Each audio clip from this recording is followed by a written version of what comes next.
Welcome to this episode of the Nonsensical Knowledge Podcast. Make sure you hit that like, subscribe, and share button. On this episode, we got our main man, Johnny Nesel, owner and operator of Flipper's Barbershop, located at 97 Congress Street, Troy, New York. And as always, my partner in crime, Irv. What's up? And bro, what's good? Johnny, thanks for coming on again, man. We've done a couple episodes. And it was through our evolution, so it was like they were just like shit episodes, dude. Yeah. And now we're in a much better place, all of us. And bro, what's good, man? What the fuck is up? Not much. It's good to be back here, especially like through all the left and rights we've been through since we started even trying to put an episode together. like fucking coronavirus elections, 2 of them. Like it's been crazy, and I'm happy to be here. I'm happy to see both of you two still alive, thriving, and smiling in front of me. Bro, we always have a lot of fun, and it was cool because I wanted to get started because like you guys are having all these good conversations in the middle of like I'm like trying to get us fucking started here. But the point of this episode though is this is our 50th episode of the Nonsensical Knowledge Podcast. It's a big milestone. We look forward to putting out thousands, but at the same time it was quite the road getting to number 50. So we want to do that by having a dope guest as well. You know what I mean? So a lot's changed since any last episode we've done. And where are we at now, bro? Like you fucking... Now we're at a successful barbershop that's got employees that are pumping out product every single day that you can stand behind and be proud of. Right. Like before, I would...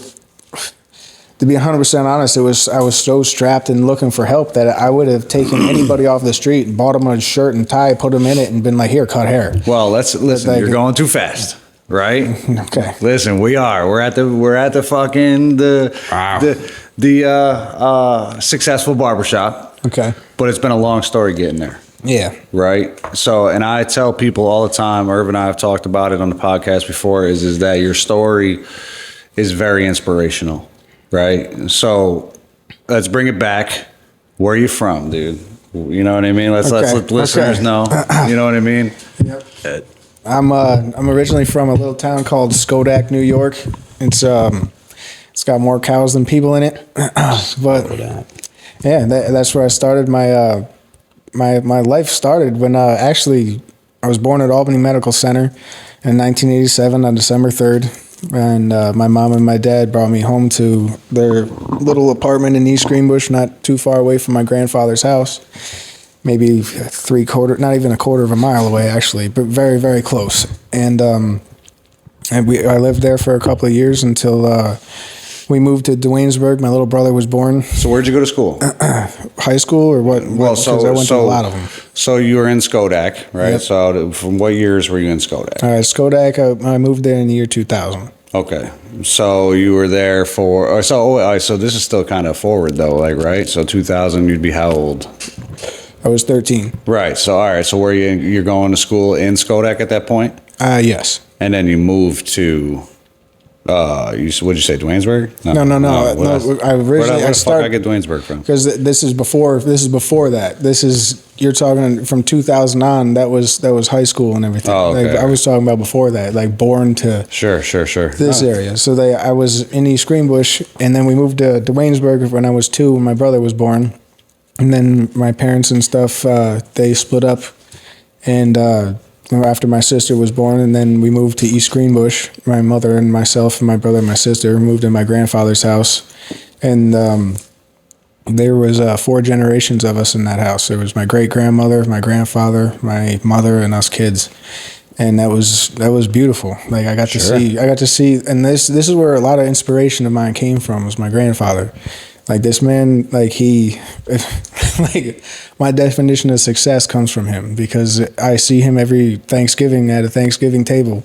He's got generations of family that he built, and they're happy, they're healthy, and they're thriving. Yeah. And to see that, and to see this man at the end of the table and be like, all that is a product of him. So he's a patriot. He's a fucking king in my eyes. Like I've looked at him like that since I could understand what that meant. Sure. So ever since I was that little, I've always looked at him like that. And to see all the shit that he did to get there and everything, all the stuff that he's explained, because I wasn't there to see, and how much work and everything it took to get there, and teaching me that you can't be lazy in life. You got to keep going after it and everything else. So from an early age, you had at least someone to look up to and have, this a model for like what you said is like your idea of success. So when it comes down to it, at what age did you really see like that you wanted to be successful in something? Like, was it like around that age, like 13, somewhere around there, where you were like, okay, I kind of have an eye? Like, you've always been a hustler, right? So where'd the hustler come from? I don't know, but honestly, where the hustler came from? I'm saying, and even just general hustling, just you know what I mean? Hustler's mentality. We ain't trying to get banned out there on YouTube, but at the same time, where did that come from? Honestly, that wasn't really taught to me by anybody that's in my family or around me.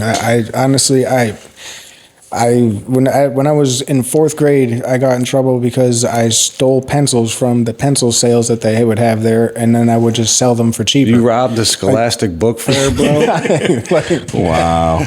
When I realized that you could make money by doing things like this instead of because I had no idea how to get a job. I was in fourth grade. I didn't know how to earn. You couldn't. How am I going to earn honest money in fourth grade? It's too early. You're not gonna. Yeah. And I wanted freedom. I remember I remember every time I was this is where it came from. I remember being at a store with my mom, and me wanting an item that was right near the register. And I was just like, here, I'll take this. And my mom was just like, no, honey, we're not buying this today. I'm like, why? She's like, I don't have the money for it. And I was just like, just write a check. She was just like, pull that checkbook out. What do you mean? She's like, you have to do all this stuff to make it so a check works. And then I was just like, all right, how's a check work? And then after that, that's when I started thinking like, all right, what's money? A Federal Reserve note. It's just like, all right, a Federal Reserve note. What is this? Legal tender for all debts, public and private. What the hell does this mean? And my infatuation with collecting money started in fourth grade. Sure. So, and ever since then, it was just like, all right, instead of collecting other things, I want to collect money. And so, like, the next thief thing that I did in life, I had a Boy Scout troop that came to my house. And I remember they came over, and this guy, he had his son. You find out you shook down the Boy Scouts. You got the book fair. I couldn't shake him down. I was too little, so I sneak thiefed him. So what happened, like, we had like a show and tell, and this guy comes in and he's got a money collection, and I'm just like, wow, I love this guy. And he's got sequential $1 bills that have been in circulation. Sure. So I'm just like, wow, that's pretty cool. But fuck the circulation. I don't know what that means. That's money. So like he was handing this binder around, and I saw this one guy take one of the bills out and flip it around and look at it, and I was like, I'm gonna do what he did. So I took it out and I flipped it around, and I just didn't put it back in. I put it in my pocket. I put two of the sequential $1 bills, his number 1 and 2 bills in his collection, in my pocket. And the whole entire night goes through and everything, and he's putting it away and everything. And people are like, I wonder where those bills went. And my mom's just like, looking in the little Fisher Price oven for it and shit. And I'm like, it ain't in here. And I'm just like, son of a bitch. So you learned how to hide it early too. I did, but the guilt took over me. So I was just like, yeah, I have them, and I gave them back. But but that shows your character. True. Yeah, you know what I mean? It shows both of them, both sides of the character. So like what I'm willing to do and like what I'm willing to hold on to after is not. Well, right, and there. it shows the tendencies, really. You know what I mean? And we all have them. It's like we have a decision to make. You know what I mean? Yeah, every day. Every single day we have a decision to make, and it's like, what do we do? Do you want to do the right thing or the wrong thing? And where is each one going to get us? So at what point, so did that lead into other nefarious activities in a sense? Like, because, obviously you said that's fourth grade. Yeah, that was between 4th and 6th grade in there. Like maybe a little younger than that with the notes. That might have been actually first before the pencils. Now I'm thinking about it. Listen, I'm trying to extract it, bro. Hey, I'm trying dude, to get it's it all out coming. here. It's coming in right now, and it's telling me like, yeah, like I don't know. There's been this little thing that's been not wrong with my head. I just have been able to see. All right, this gets both of these rats want this goal accomplished. This one's going to go over this, go all through this, and going to do it square, right, circle, and all this other kind of thing. This one's just going to go after the goal and not care about what he looks like, anything about it. Just go right after the goal. And they're both going to get there. Like this one's got all this pizzazz and dances and all this other shit. This one just goes after it. So the one that just goes after it fed himself way faster and go after the next one, or the next one, or the next one, or the next one. The next one, the one next to him, is going to do all that dance, and then he's going to get the goal, and then he's going to want to be praised afterwards, and then he's going to dance around that, waste more time when he could be achieving the next goal. So that's when I saw that efficiency lack in life. Maybe that's Sure. I honestly, I don't know. Well, no, again, because it's looking at, you're eliminating all the extra barriers, you know, the like you said, the pomp and circumstance of it, and saying, no, it's kind of like that David Goggins shit too, where it's like, nah, you're just hyper vigilant on the goal, you know, and it's just, that's what it is, you know. It's true, because it wasn't a moral thing, like, because that's another thing, right? It just goes into place. It's like, all right, like, do you follow law no matter what? Like, do you wear your seatbelt every time you get in the car? Like, do you, like, there's the law is the law, yes, and it's there for reasons in case something actually happens and they have to backtrack on shit. That's what I'm learning what the law really is there for. It's not really there to, you're going to break them no matter what. It's a guardrail. So, like, it's just like, all right, my own morals and opinions, they don't go around the law. They go around how my actions are going to affect or impact another person. Sure. If that's going to negatively hurt somebody, that's against my moral law, and there ain't no fucking way I'm breaking it. Well, that was kind of how it originally was anyway. It was the law of the land. You didn't kill, you didn't steal, you didn't hurt your neighbor. You know what I mean? Like shit like that. And then it just evolved into this super duper complex thing that just gets abused, the law. You know what I mean? But all right, so when we get there, like, at what point did things change for you as a kid? And what point? Like, they didn't really change that much. For me, well, you had a period of time where like you had the substance abuse. Okay, so we'll. If you feel comfortable talking about any it, part of my life, I'm fully comfortable talking. No, I know. So. I'm just saying. I'm just letting you know, bro. You know what I mean? It's just like, because at a certain point, all right, you had to go through that phase of your life. You know what I mean? Yeah. So like, what started all this?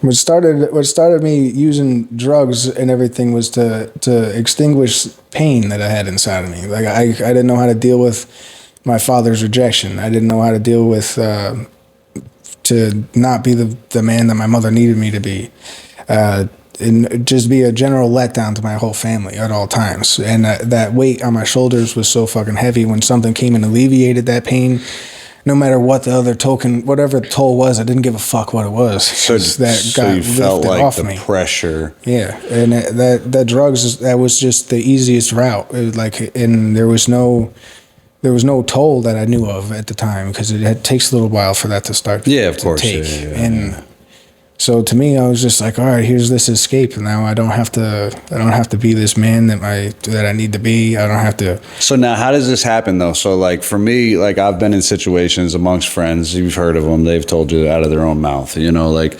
was this like at a point, a low point in your life, and you were amongst people you were comfortable with, and was it encouraged by other people? Okay, so the day that I actually did it. Yeah, like when you took the leap. Okay, because so I was there.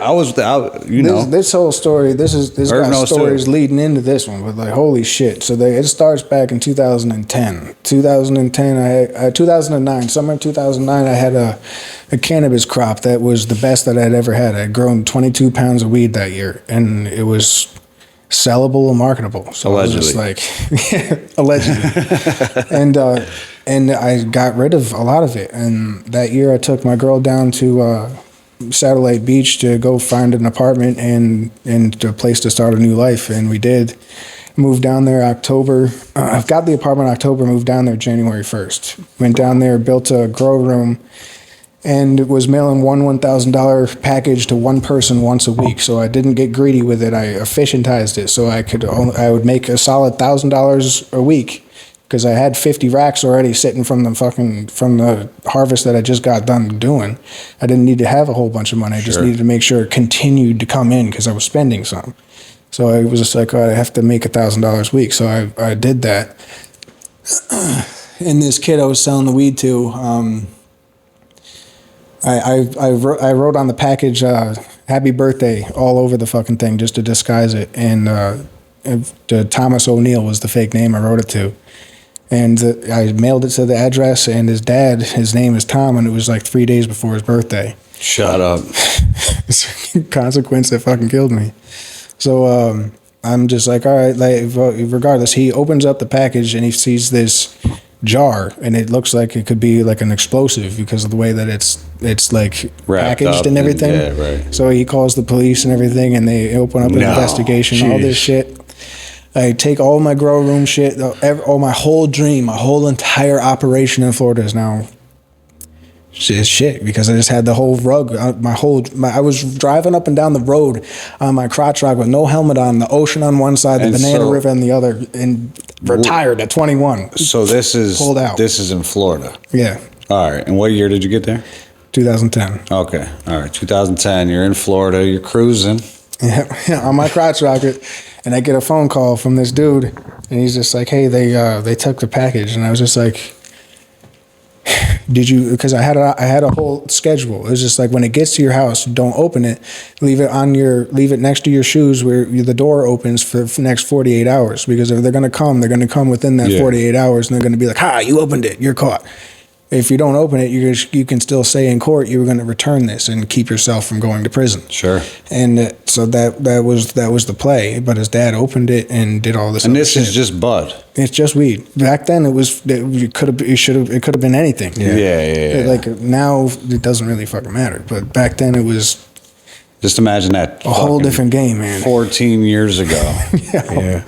It was the Wild West, dude. Like you were like, for that little $1,000, you were putting your fucking neck on the line. And down there it gets a little shady too. Yep. You know. All right. So you're moving this weight. You know what I mean. You got a steady income coming in. You know what I mean. Yeah. And I don't mean wait, but you're making moves. You know what I mean. So what happens with the investigation? They open nothing comes of it. But what ends up happening on my end is I ripped apart the entire grow room. I shut down absolutely everything. I threw everything, all the grow stuff, off the O'Galley Bridge into the Banana River. What? So that I didn't have any trace of me connected to it at all anymore. Go back to my apartment, and dude, I had to rip the whole thing pretty much down to nothing. The carpet was ripped up off the ground. Now, was there any inclination though that they were like looking at you, following you? No, it was just my head. Like, you just got paranoid. It was my head. The feds are coming. I'm thinking I'm going to do federal prison time because this is interstate drug trafficking, and I'm just like, I'm 21 years old. Like, fuck, man, I'm fucked. Like, no lawyer's gonna get me out of this. Like, I've been selling a quarter pound a week. Bro. Like, I thought I was fucked. You let your family down again. Exactly. You're like, the whole fucking thing, dude. Yeah. So like that's true, because the whole time they thought I was working at ADT selling security systems down there. Shut up. Being successful as like as an area manager or some kind. I swear to God, dude. Stress. And that started there. It's just nuts, dude. So that was crazy. And so I end up selling my crotch rocket. I turn into an asshole. I start punching holes in the wall. The girl leaves me. And I'm just like, son of a bitch. But why though? What's going on that you felt like you had to, like you said you were being an asshole, the girl left you? I was getting short because I wasn't sure of myself anymore, because I had just I had just built a rock solid foundation in my eyes. I was just like, there's nothing that can stop me now. No gang is going to come try to force and try to rob me because I don't have enough. Like, nobody's going to try to like strong arm me. No, like, I'm doing this perfectly, balancing it right there. No cop is going to want to waste their time on this. No jump, no. But it's nothing. Enough to get by. And it was perfect. And it got taken right out. All right. So the emotions are getting to you at this point. Is that what's happening? Yeah, the emotions are, and I'm being very. If you want to go do that, fuck no, I don't want to go do that. Like that kind of shit. You're miserable. I was just an asshole. Like I didn't do a damn thing. I didn't even shower. Yeah, I was an asshole. So your life was over. Well, it was for all intents and purposes. At that point, my life, all its purpose was over because I was a interstate cannabis smuggler, and my whole entire operation just got fucked. So, did you? You said you had the $50,000. Yeah. So did you still have it at the time?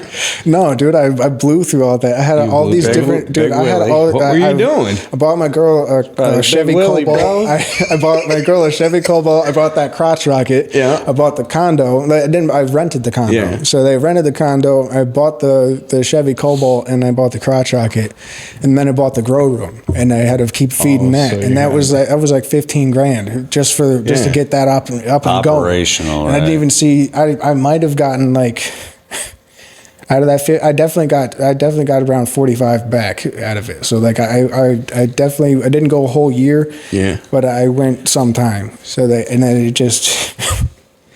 Yeah, you don't when that ends up not working for you, man. It's not.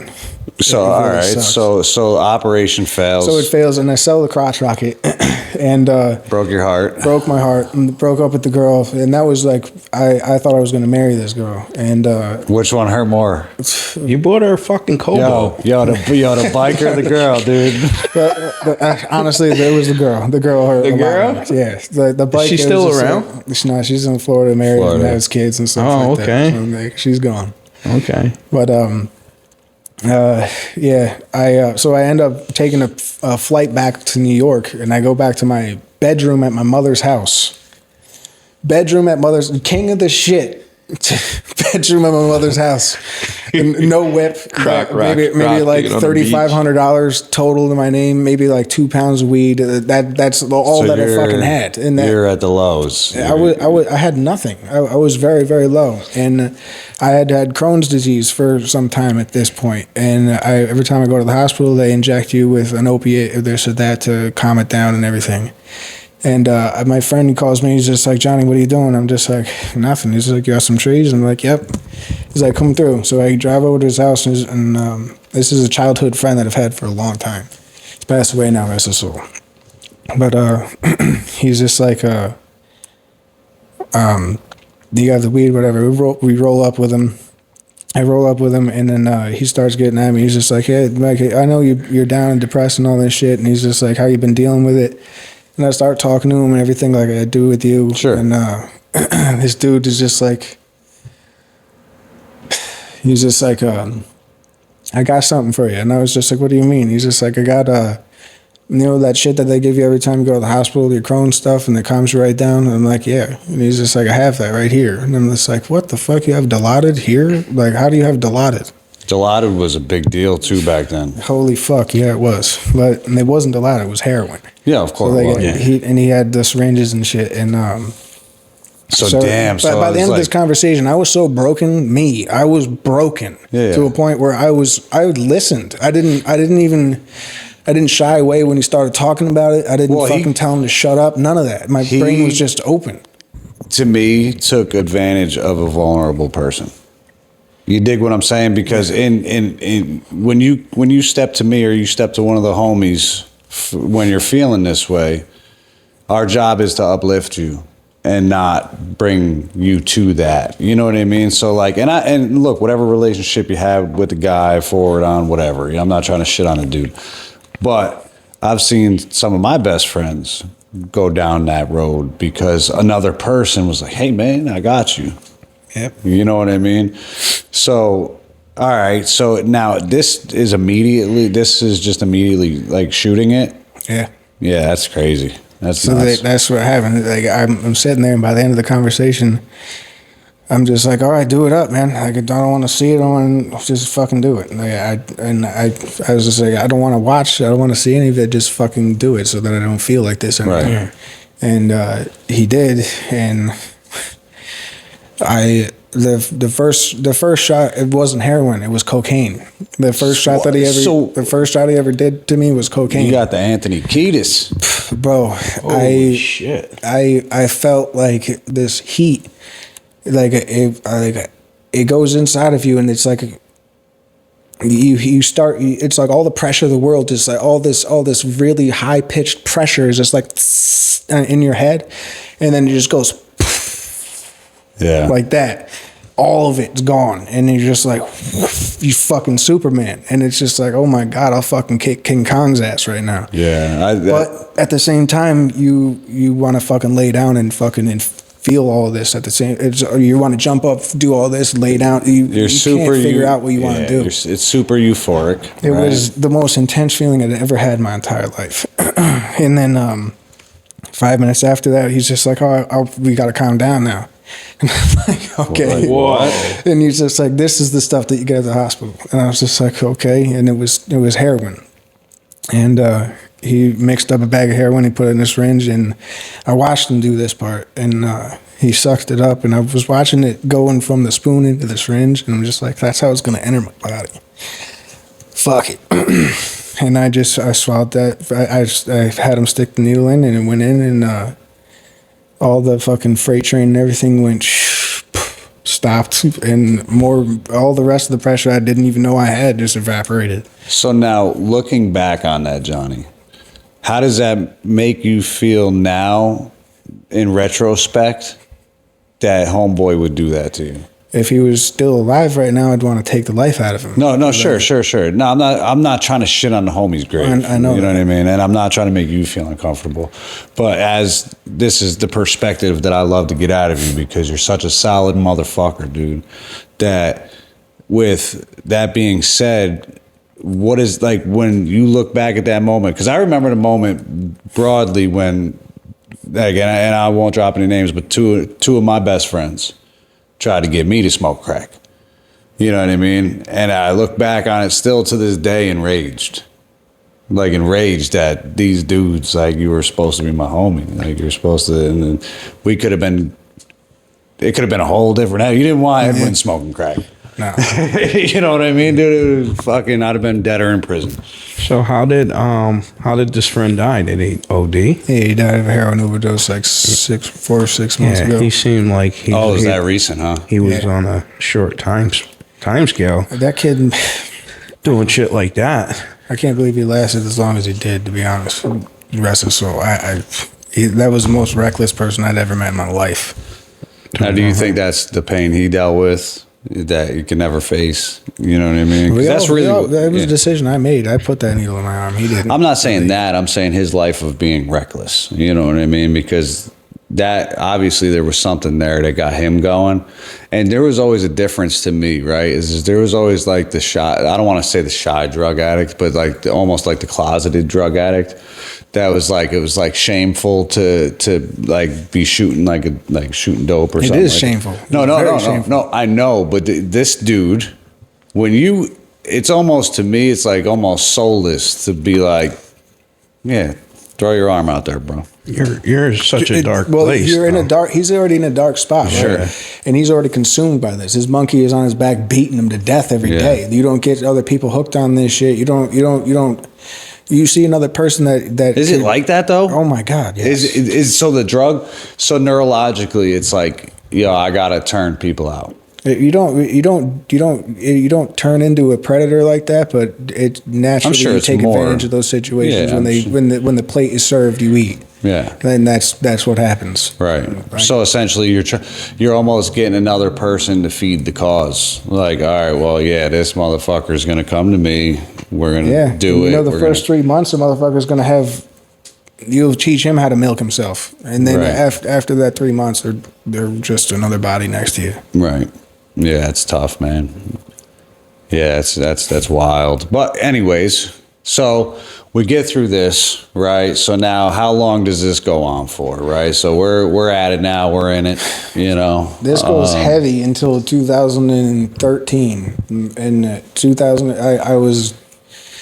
I did a lot of fucking bad shit. I fucking went up, went down, left and right. When I went to Fort Lauderdale, I got. So you're still in Florida?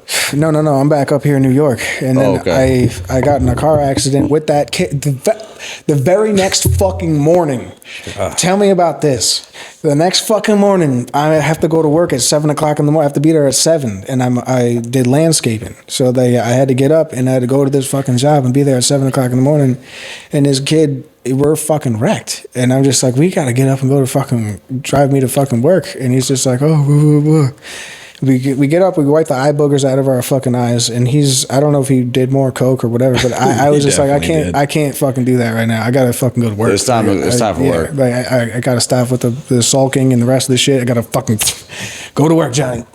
So I get in the truck and he starts driving and he passes out driving, like complete out cold. I'm just like, yo, motherfucker, wake up. Like nods out? No, not even nods out cold, sleeping, like it fucking snore sleeping. Like narcolepsy type shit, or like it didn't get any sleep the night before because after I passed out, kept doing fucking blow or something all night long. Just fucking crazy. And he falls asleep and I'm just like, oh fuck, and we drive right into trees, no brake, nothing, just right into trees. I get knocked out, I break my nose. And so wait, you get knocked out too? My face smashes against the windshield, man. And I had a heart attack. Like I'm just like I had a seatbelt on. That's what saved me from leaving the vehicle. I was going 45 miles an hour with no downforce momentum, just right into trees. Sucks, dude. It fucking sucked. And I wake up in an ambulance, and this kid's just like, "Where are my morphine pills?" Like, and I'm just like, what the fuck else do you have, you pharmacy? Like, this is insane. Yeah. I'm like, what did I get involved in here? But like, did they jack his shit? Is that what it was? I think he misplaced him, because to this day, if he was still alive, he'd still say, I took the fucking things. Oh, no. After the accident, you're just like, you're really shit. Like, he thought that because he got knocked out and I got knocked out during this, I took advantage of his time of not being conscious and took it away from him. Just like, dude, nah. Right, which is crazy too. Like, with that whole culture is like, it is just based on everybody robbing each other. That's all it is, dude. The only way you're gonna come up with a motherfucking thing is you see somebody else have it, you fucking take it. Yeah, like, if you don't do that, how are you gonna have it? Yeah. It's not gonna present itself in your fucking life ever. You're a dope fiend. Where is it gonna pop out of it? Like, okay, there's a North Face jacket. 3 of us will own it by the end of winter, and that's how it is. Yeah. No, man. Well, it's all right. So now you're going through that as well. So now, like, at what point do you realize, like, it's too much, man? It's time. I'm sure there was wild, crazy shit that happened in between. And they're worth talking about, but not really. It's just fill in funnest time you could ever have, amplify that times 1,000, and add drugs. And that's what I did for a few years. Right. And so when I got in that car accident, I got $36,000. I got awarded $50,000, and I had to give a third to a lawyer, so I got 36 racks. As a fucking dope fiend? As a dope fiend. So I remember going to get the fuck going to Miami. I went to Fort Lauderdale. Fuck Miami, dude. I was a dope fiend. I was just like, Miami's going to suck all my money. Fort Lauderdale's going to accommodate me. So I went to Fort Lauderdale, and I fucking balled the fuck out for like 3 months. And then I'm living out of my BMW, no place to live. And I'm just like, all right, I got to... You ain't. This is not you. Stop. Like, and I remember living in that car for a while and just being like, damn, I got to tell my parents, like, this is the reality of things. Like, and I was never really truly honest with them. How are you hiding it from them, dude? Because they were 1,000 miles away, and it was a phone. It was easy. So like, it was very easy. I had to keep my voice good, and that was getting to a point where it was difficult. Yeah. So like, and then keeping my jolly, like, I'm usually cheerful, and I'll joke around and shit. And when I'm not doing that shit, my mom will notice. So like, I I don't know. It was bad. But, Shout out to mom, dude. yeah, God bless her. That is, if she's not sainted by the time, I'll take down the whole entire the papacy. I'll take it all down. Like, she deserves to be up in rank with y'all. Double OG, triple OG. 100%, man. But I'm just like, all right, like something really has got to change here. Like all fun and bullshit aside, like I'm just like, this is not the person I'm supposed to be. My mother, my father, the way that all the care and all the shit, like what the fuck am I doing right now? Like who am I? Like what am I doing? Like what? If I continue down this, whatever it is that I could become and whatever wish and ambition or hope they ever had in their eyes is going to be fucking gone. So God, take me right now, take me very, very soon from right now and let them grieve for a little while over my dead body and make it so that they don't continue to be in misery and pain from me putting them through it for the rest of time. Or show me the fucking way and I'll put all the fucking work in. And the next day, I did this in my mother's driveway on February 7th, 2013. And I was looking up at the stars and it was a clear ass night. And I had my connection with an all powerful being. And I was just like, motherfucker, like show me the damn way. And just illuminate it for me. And I will forge it. And he did. Like the next day, my Aunt Helen, she called my mom and told my mom of this detox that was down there, St. Benedictine Hospital. And so my uncle Bryant and my Aunt Helen, they drove from their house in Rhinebeck to a little bit north of Hudson to meet me and my mom. My mom was dropping me to them. And because I had to pull some shit at the hospital in order for me to even get in, and I didn't want my mother to be around for it. So my uncle and my aunt bring me to St. Benedictine Hospital, and they had an opiate detox in there, and I was just, the only way to get into the fucking thing was pretty much saying that you're gonna harm yourself or other people, or you have to use, or some. It was weird because even the having to use shit, they were like, yeah, whatever. I got put. Long story short, I was put in a blue suit and given some fucking weird medicine. I don't even remember what it was. Now, what does that mean? though? What's that mean? I don't know what that means. Blue suit means they take anything that you could harm yourself from, like your shoes. All right, it's a paper gown. It's a paper gown. Gotcha. And you're sitting in a room that has nothing in it except for a door. There's nothing in this room. And you're sitting in there for a little while, and then they bring you upstairs into the detox, and then your process starts. And during all that process, you're full of chemicals. Your brain is just like, shit, when's the last time I got high? I'm not getting high again? What the fuck? Yeah. And my body's shaking right now even thinking about it, because it's just like this craving comes over you, and it's so fucking powerful. It's like kill to get this. You fucking roll over every moral you have and get it done now. Yeah, but that's, again, this is, then. Yep. You know what I mean? And you have finally overcome it and put a stranglehold on that bitch. Yeah. You know what I mean? It took a long ass time, but yeah. Who cares how long it took? You know what I mean? It was the discipline and the dedication to really, like you said, illuminate the way, and you're going to forge it. Mm-hmm. So now, so you get to St. Benedict's or Benedictines or whatever it is. St. Benedictine. Now, how long are you there for? Well, their detoxes, you can get 14 days, 21 days, or 28 days, depending on your insurance. I didn't have any. Sure. So I was just like, well, I'm going to milk y'all for whatever. If I go out there, I don't have the tools to fucking make it right now. And I don't want to. So, I'm going to stay here no matter what the fuck you guys say. And I did. And they got me insurance. I got New York State Medicaid. Thank fucking God for the system. So, anybody that has something to say about that, I'm fucking proof that shit works. Sure.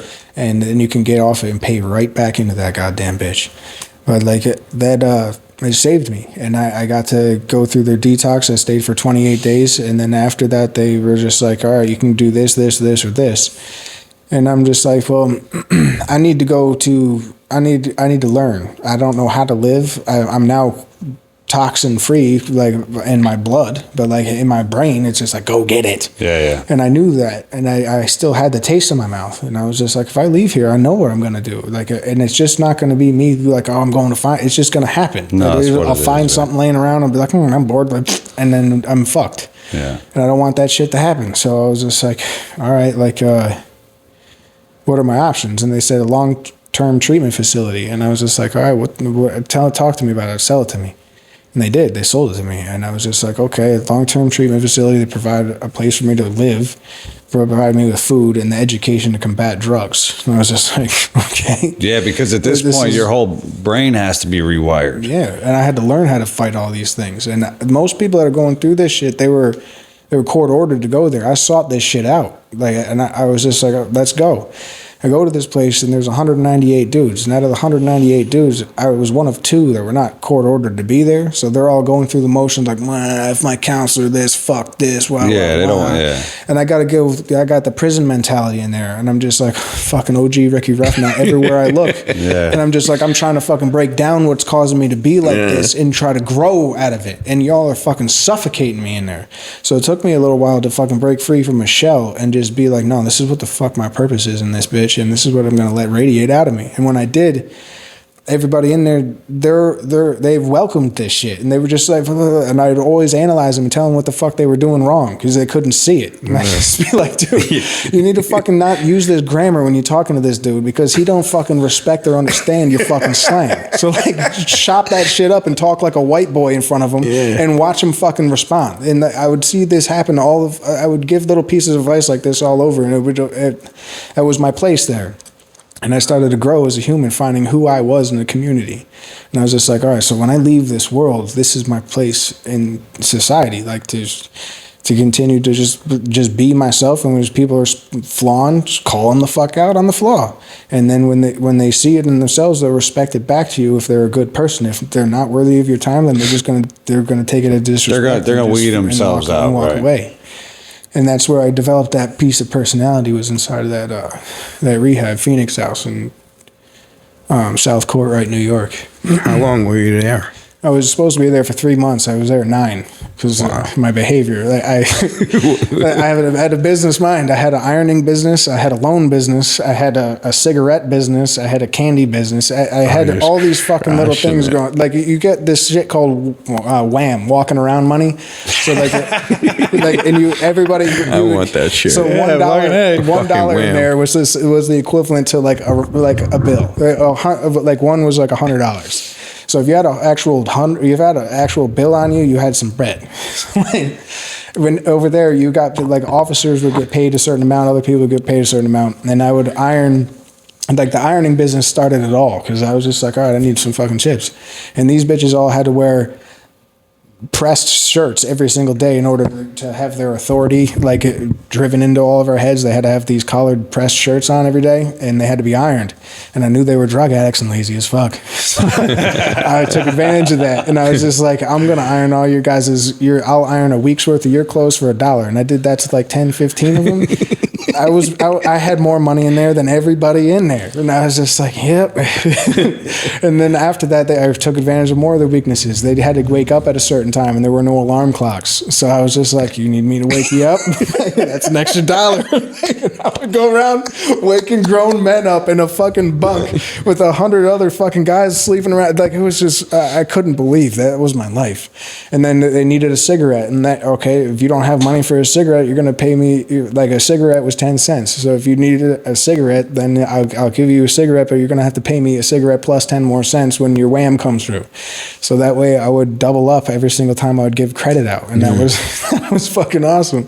Then this other kid, Kenny Presti, he was my roommate, and we would go out on the outhouse, and we'd have to smuggle the tobacco back in there, and we'd come in strapped, like head to fucking toe, because we knew the people that were going to inspect us. I knew I'd just have to give him some tobacco, and he'd be fine. Perfect. And he just wanted to be part of it, because he was just like, "Oh, you guys are," and I'm like, "Yeah, we are." I got you. I jeopardized his kid's whole future because he's looking at like prison time because he's sitting there from a judge. If he got caught doing what he was doing, he was going to be fucked. So I'm just like, oh shit. We get in there, and this guy, there's a new girl, and she's doing the welcome back to us, and Kenny is sitting there shaking because he's loaded, and I'm loaded too, but I'm just like, this is just normal. We're gonna be fine. And this lady starts asking Kenny questions like, "What's that under your shirt right there?" Because the guy didn't tell her about it, and Kenny's just like, "What do you mean?" I'm just like, "It's all good." I'm just like, "It's all good. It's normal." I'm just telling her it's normal. It's okay. Just don't worry about it. It's okay. Don't worry about it. And she was like, "Oh, hell and she's like, "Oh, no. What is that?" I'm just like, "Hon, it's okay. Don't worry about it." No. Kenny turns white as a ghost. I'm like, "Kenny, stand up. Let's go." And we walk up and leave that room, and I walk over to where the guy is that I know, and I'm just like, "Hey, we're back." And I'm just like, "Thank you for fucking welcoming us." And we get it in there, and everything goes away. Everything worked out fine. But I was just like, "Son of a bitch, the life I'm living right now. I'm smuggling tobacco into a drug retreatment facility right now." Right. This isn't a program, right? But one thing's consistent: the hustle's still there. You're providing a service, right? Solving problems. At what point you said you're there for 9 months? Yeah. Did you graduate? I graduated out of there, and I give a whole little speech to all my people because I'm just like, I fucking love y'all. Fucking valid. I love it. 6 years at a 4-year. 6 years at the community college. And it wasn't because I was struggling trying not to use drugs anymore. I was having so much fucking fun. I'm just like, all right, well, if I leave here, I'm not going to be the king of shit anymore. I got to go deal with life. I'm going to milk this a little bit longer, get caught doing this. Like, I milked it as long as I could. And then I left there and I go to a halfway house for 6 months. And this place is called Hedgerow House in Saratoga County in Ballston Spa. And in this fucking place is another I'm just like, all right, what am I going to do here to fucking make my chips? And in there, like, I met a girl, and my dumbass falls head over heels for this girl in rehab. And I'm just like, perfect. Love it. Where'd you meet? Oh Rehab. my god, dude! Yo, why don't they have that yet? Love after rehab. I swear to God, this relationship played out just exactly like that. You meet a bitch in rehab, you don't expect her to bring some kind of. What do you think she's gonna bring to the table, man? Like, she's not gonna cook a Thanksgiving meal. She ain't gonna fucking cook your crab. Oh my god, she's gonna be cooking something, but it ain't a fucking turkey, dude. I'll say that. So like I don't know. I start dating this girl, and she's got a kid, and it's a whole tragic, dude. So every piece of this part of my life is tragedy. Like, the guy that she was dating before, the father of this kid drove into killed himself. We went to go to Troy to cop drugs, and on his way back, got bitched at by her on the phone so bad that he drove off of the fucking road and killed himself, going full speed, just like I crashed into trees early in this story. He did this and killed himself. Oh no! And then this is your girlfriend. This was my girlfriend. Yeah. This is her ex. This is the baby's father. My girlfriend. Oh my god! Oh, damn. And so this baby's 9 months old. So you already knew what you were in for. I knew. I was signed up for it. Like, I was just like, all right. Like, I was foolish as fuck, to be honest with you. Like, yeah, but at this point, how old are you? I'm 24 years old. Right. 23. Right. You're still young. Yeah. I had no idea I was thinking with my dick, and that was what was making my dick work like a motherfucker in there. There was no kid. There was none of that. There was no. It was not real life. Yeah. You're in a bubble. There's a force field protecting you from society in a halfway house. You're not forced to feed yourself, to shelter yourself, transport yourself, get yourself to a doctor's There's appointment. really no You have a tit in your mouth the whole fucking time, and you don't really realize it. You're just like, oh yeah, I'm here, blah blah blah. You don't realize you're a little chick getting fed all the fucking time. Yeah, right. And when I was in that bubble, I fell for this fucking girl, and damn, dude, like that. I didn't realize that was going to be a le coup de grace later, but like, holy fuck. Regardless, I end up successfully leaving this halfway house after so much fucking shit in this place. Like, this is where the knockoff hustle started. Like, this is where I would go down to New York on a trip with my mom, and I would come back with like 2 or 3 little, like a pair of sneakers for myself. And I would come up and I'd be like, oh yeah, you need these? I can get them for you. Like, knowing that all I'd have to do is get on a train, which was free for me, go down to New York City, get it for someone, and turn it around and come back. And for me, that would be a day. Like to a normal person, you've got to pay me like a rack to fucking waste that much time. But I had all that time to waste, so I would have wasted for $100. Sure. So And really, what was the trip to the city? You got to go. It was an adventure, and I had to go down there, find the plug to begin with. So I just went down with I would sell you the idea and have to connect it later. Yeah. So like that's what I did, and then eventually I go down there and I find this guy, Nike ID. This dude, it was a 65-year-old gentleman from Ghana, Africa. And he was first generation immigrant over here, hustled his balls off for like maybe 13, 14 years until he met me. And I meet him. It's weird because I'm looking for just a box of Air Force Ones to bring back up to upstate to sell. Right. Nothing crazy. Nothing crazy, no designs, nothing, just plain white Air Force Ones. And I want to bring them back. And I want them to be of a decent quality. So I'm looking for him down there. I can't find him. And I talked to this one dude. Now, how are you hitting that? Are you just walking around fucking Times Square? No, not Times Square. You got to know where the fuck to look. So I went down there on an adventure. I went down with a map of New York City. I'm hitting the Bronx. I'm hitting Brooklyn. I'm hitting Queens. I'm hitting all these different spots. I'm going to go to the bodegas and I'm going to ask the hustlers, the people that exchange, not people with the chains and the fucking shit, the people that exchange fucking bills all day. The bodegas. That's where the fucking money is.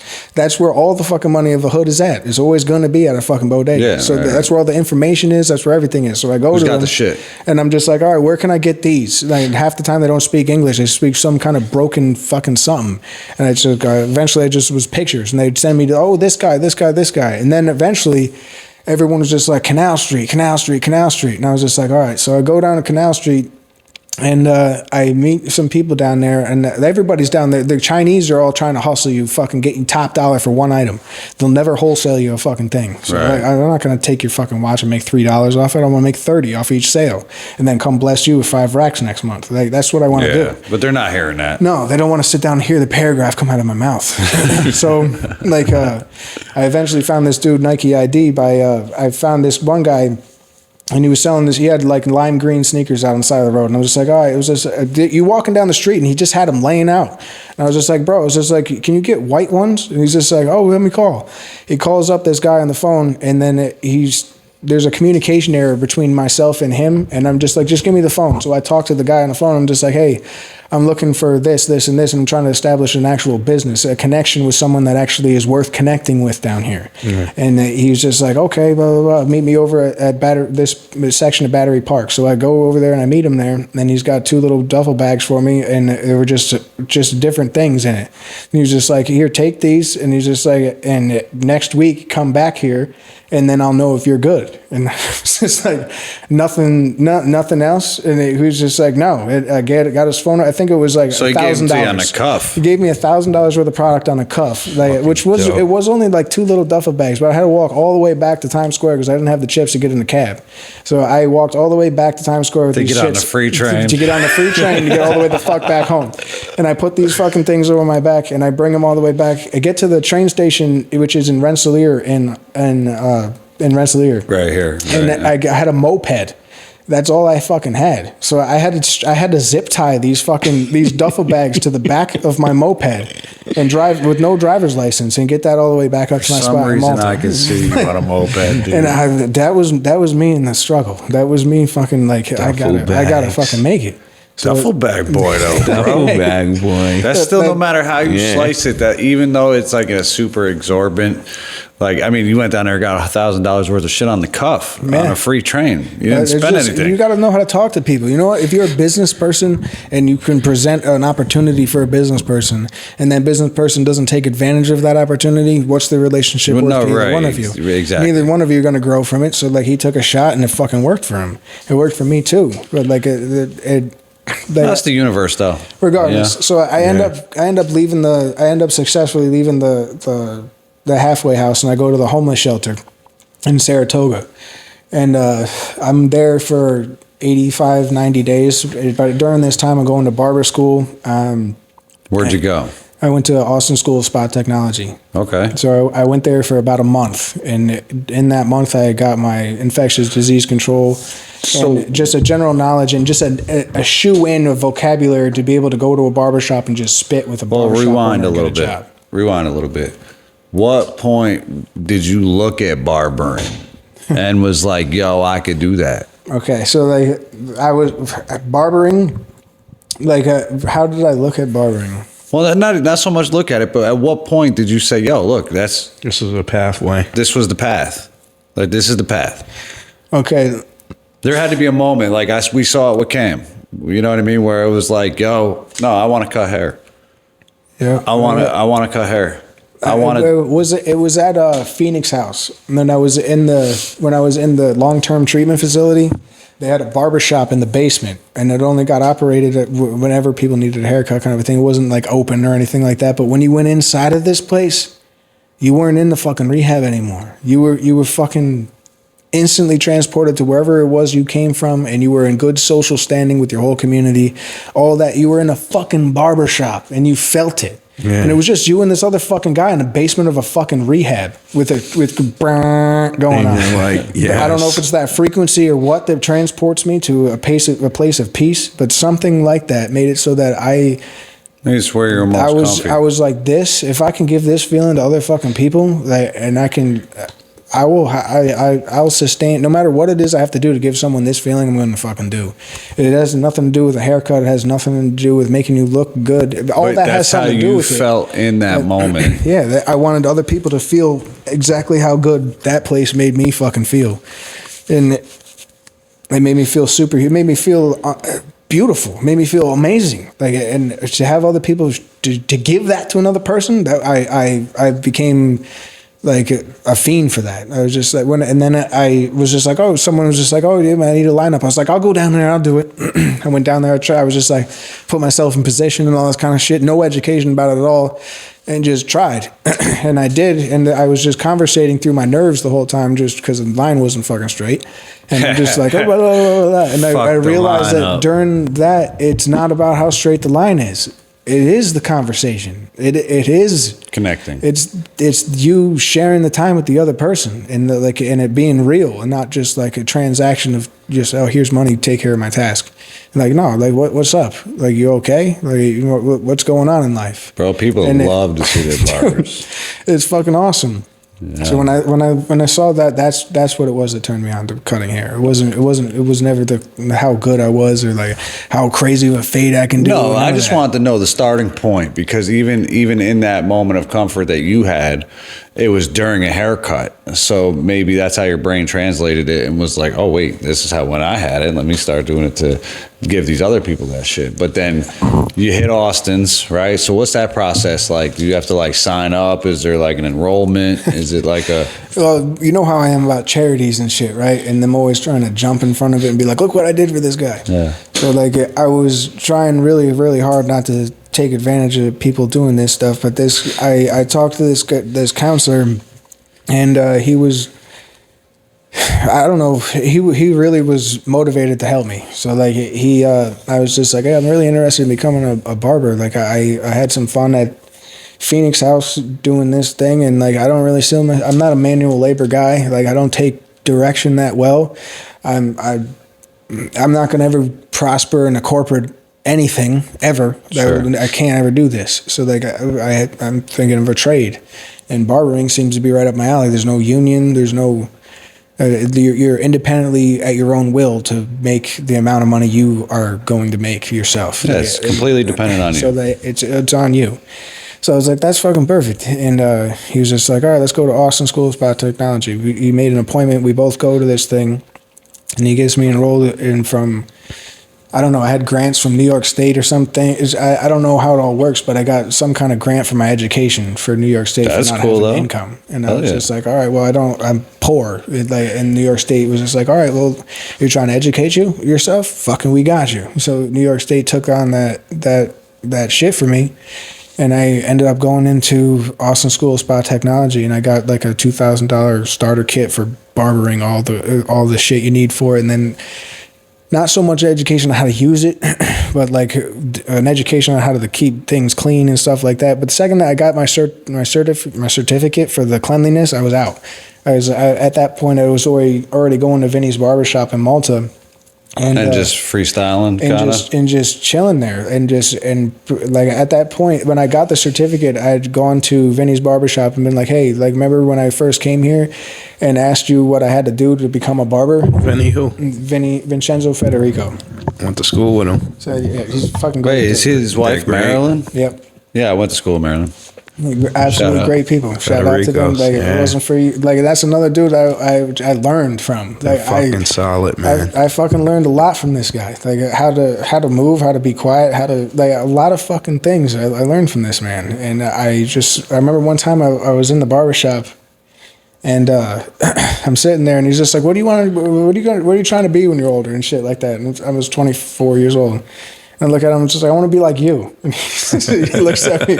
He's just like, "You're never going to be like me." It's just like, "What are you talking about? What are you talking about? I'm never going to be like you." He's just like, "You can't be like me." I'm just like, what the fuck are you doing? Like, and I'm just like, "Oh shit, like, I got an impossible task in front of me, go get it." Like, I just was like, all right, what like, my whole life after that was just like, all right, in this situation, what would Vinny do? It was just like, and then I eventually became myself, but like, for a while, I had no idea how to act as an adult. So I was just like, all right, like, I got to find something around here that I need to emanate. I need to be like something. And the most successful thing that I saw around me was Vinny.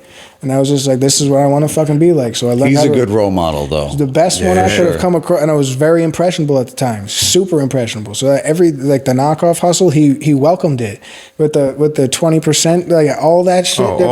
Everything came from Vinny. And let's make money, bro. Like, you want to make money? I want to make money too. I want to get my beak wet. It's just like, okay, let's fucking do it then. Yeah. And like, if one hustle would get funded, this hustle would get funded, and it's just always energy and always fed into it. And I was just like, this is fucking beautiful. And it was a good relationship, and it just fucking shit. But it's not just some knockoff shop. You know what I mean? That was like a here and gone. You know what I mean? Like, that dude, he's expanded now, right? Like, they got a couple shops. It's your brother too. Yeah. He's got one in Florida now. Yeah, Florida. That's what I mean, right? Yeah, they're chilling, man. Fuck yeah, they're chilling. Maryland is always good people's man. His wife she's great.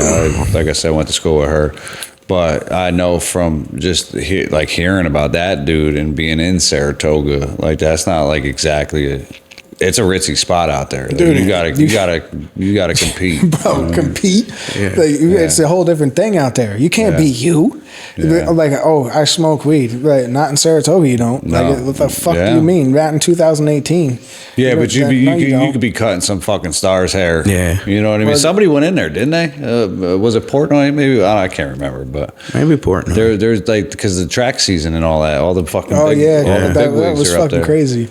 Yeah, I never met anybody famous or nothing like that, but I always hear about it and stuff. It was something you'd always hear of and never saw, kind of shit. Yeah, of course. Yeah, Bill Parcells has a house out near the track. Like, it's weird shit. Yeah, Maury Povich. Yeah, you always hear stuff about that guy. Yeah, no. So all right, so no doubt. So you're at Vinny's, right? So you're picking up some game, right? You're learning.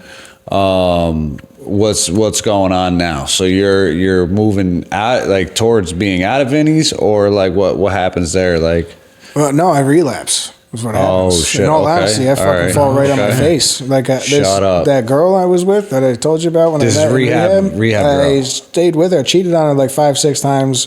She caught every single time of them. She loved you, though. I don't know if it was love. No. I don't know what the fuck that was. She's dead now, too. God rest her soul. Good fuck, like, that's what happens with these stories, man. Like, I'm 37. So, like, and all the time, all the people you run with in this life, you got a chance. Their life is ending, like, at the end of this month. Like, that's a real possibility. I guess it's kind of surprising to us, like, who've never been in that, that lifestyle. You know what I mean? So it's like hearing these people just crashing out at 36, 37, 35. All of us. I mean, think of all the people we know that OD. Yeah, that we know. You know what I'm saying? Like, just everyone knows. You know, you're just here today and just gone. You know what I mean? Yeah, and it's always.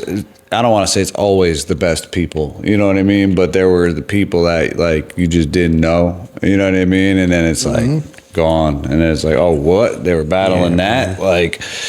It's shitty, man. It sucks, but so yeah, I'm dating this girl, and she relapses. And one day I come home to my. Toss me that joint if you ain't got a light. I had a house in Malta. This is episode 50, bro. I'm smoking weed.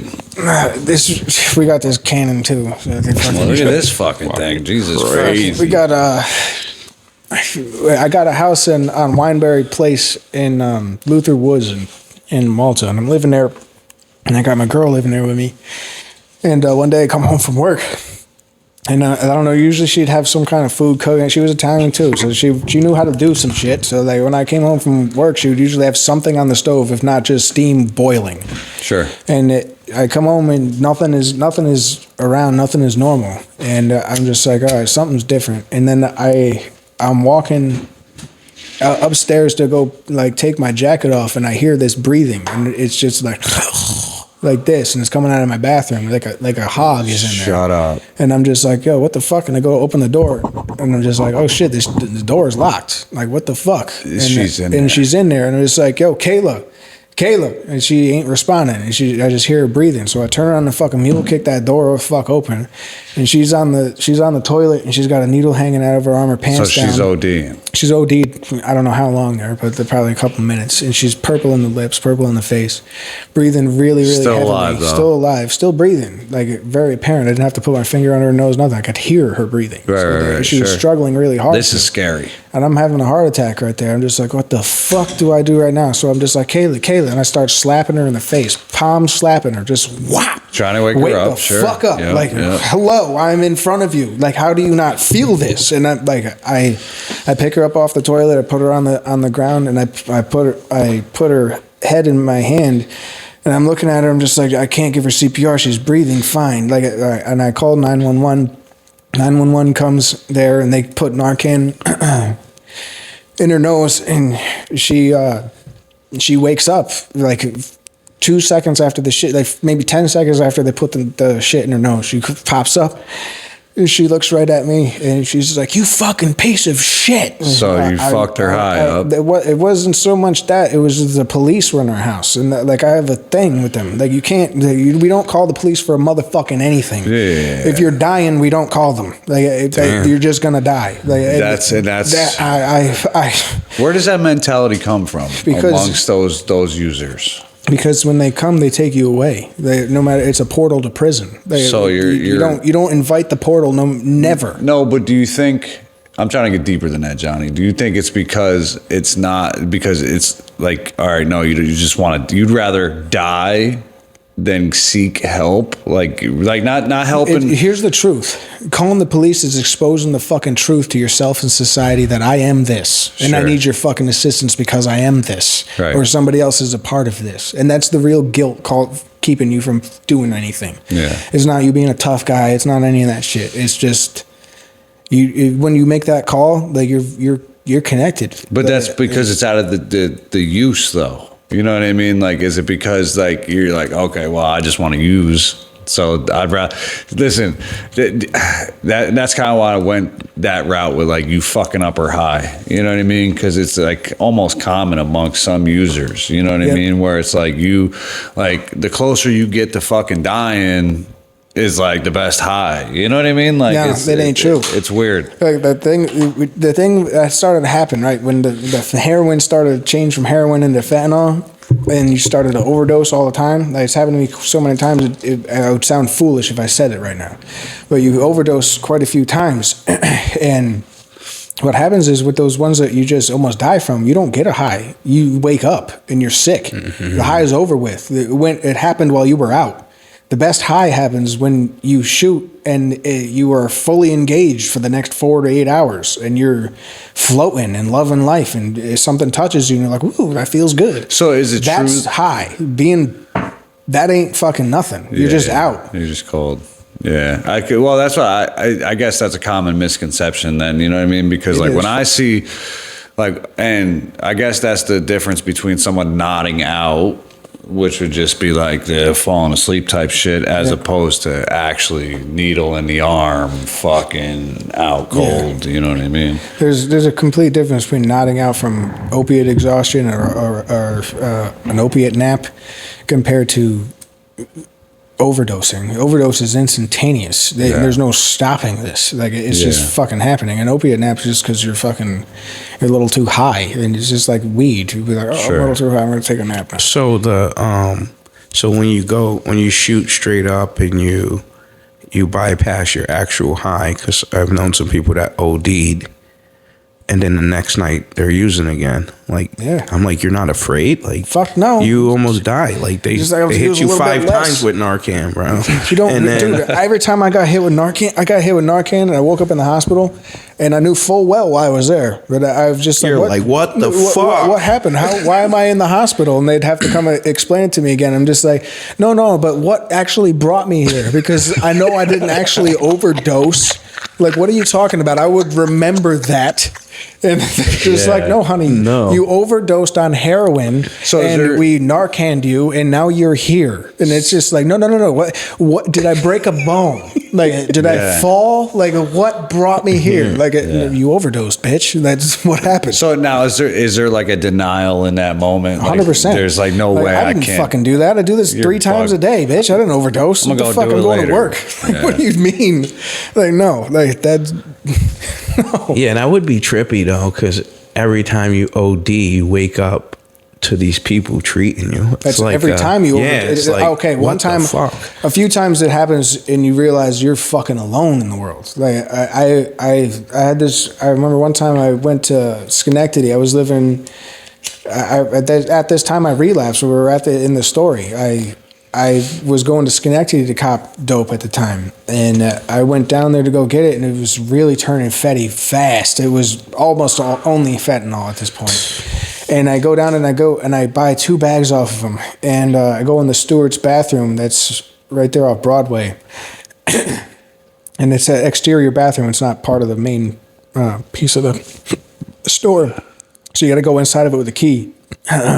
So I borrowed one of the kids' bicycles that I was living with, and I got on the bus and all that shit, and I got down there. I pulled the bicycle into the bathroom, and I bang up. And as I remember when I was standing in front of the mirror, and I remember seeing myself in the mirror, and I remember banging up, and then everything just and I couldn't stop myself from falling. And I fell down into the ground. I wake up like 3 hours later with sunlight when I banged. And it's that instantaneous.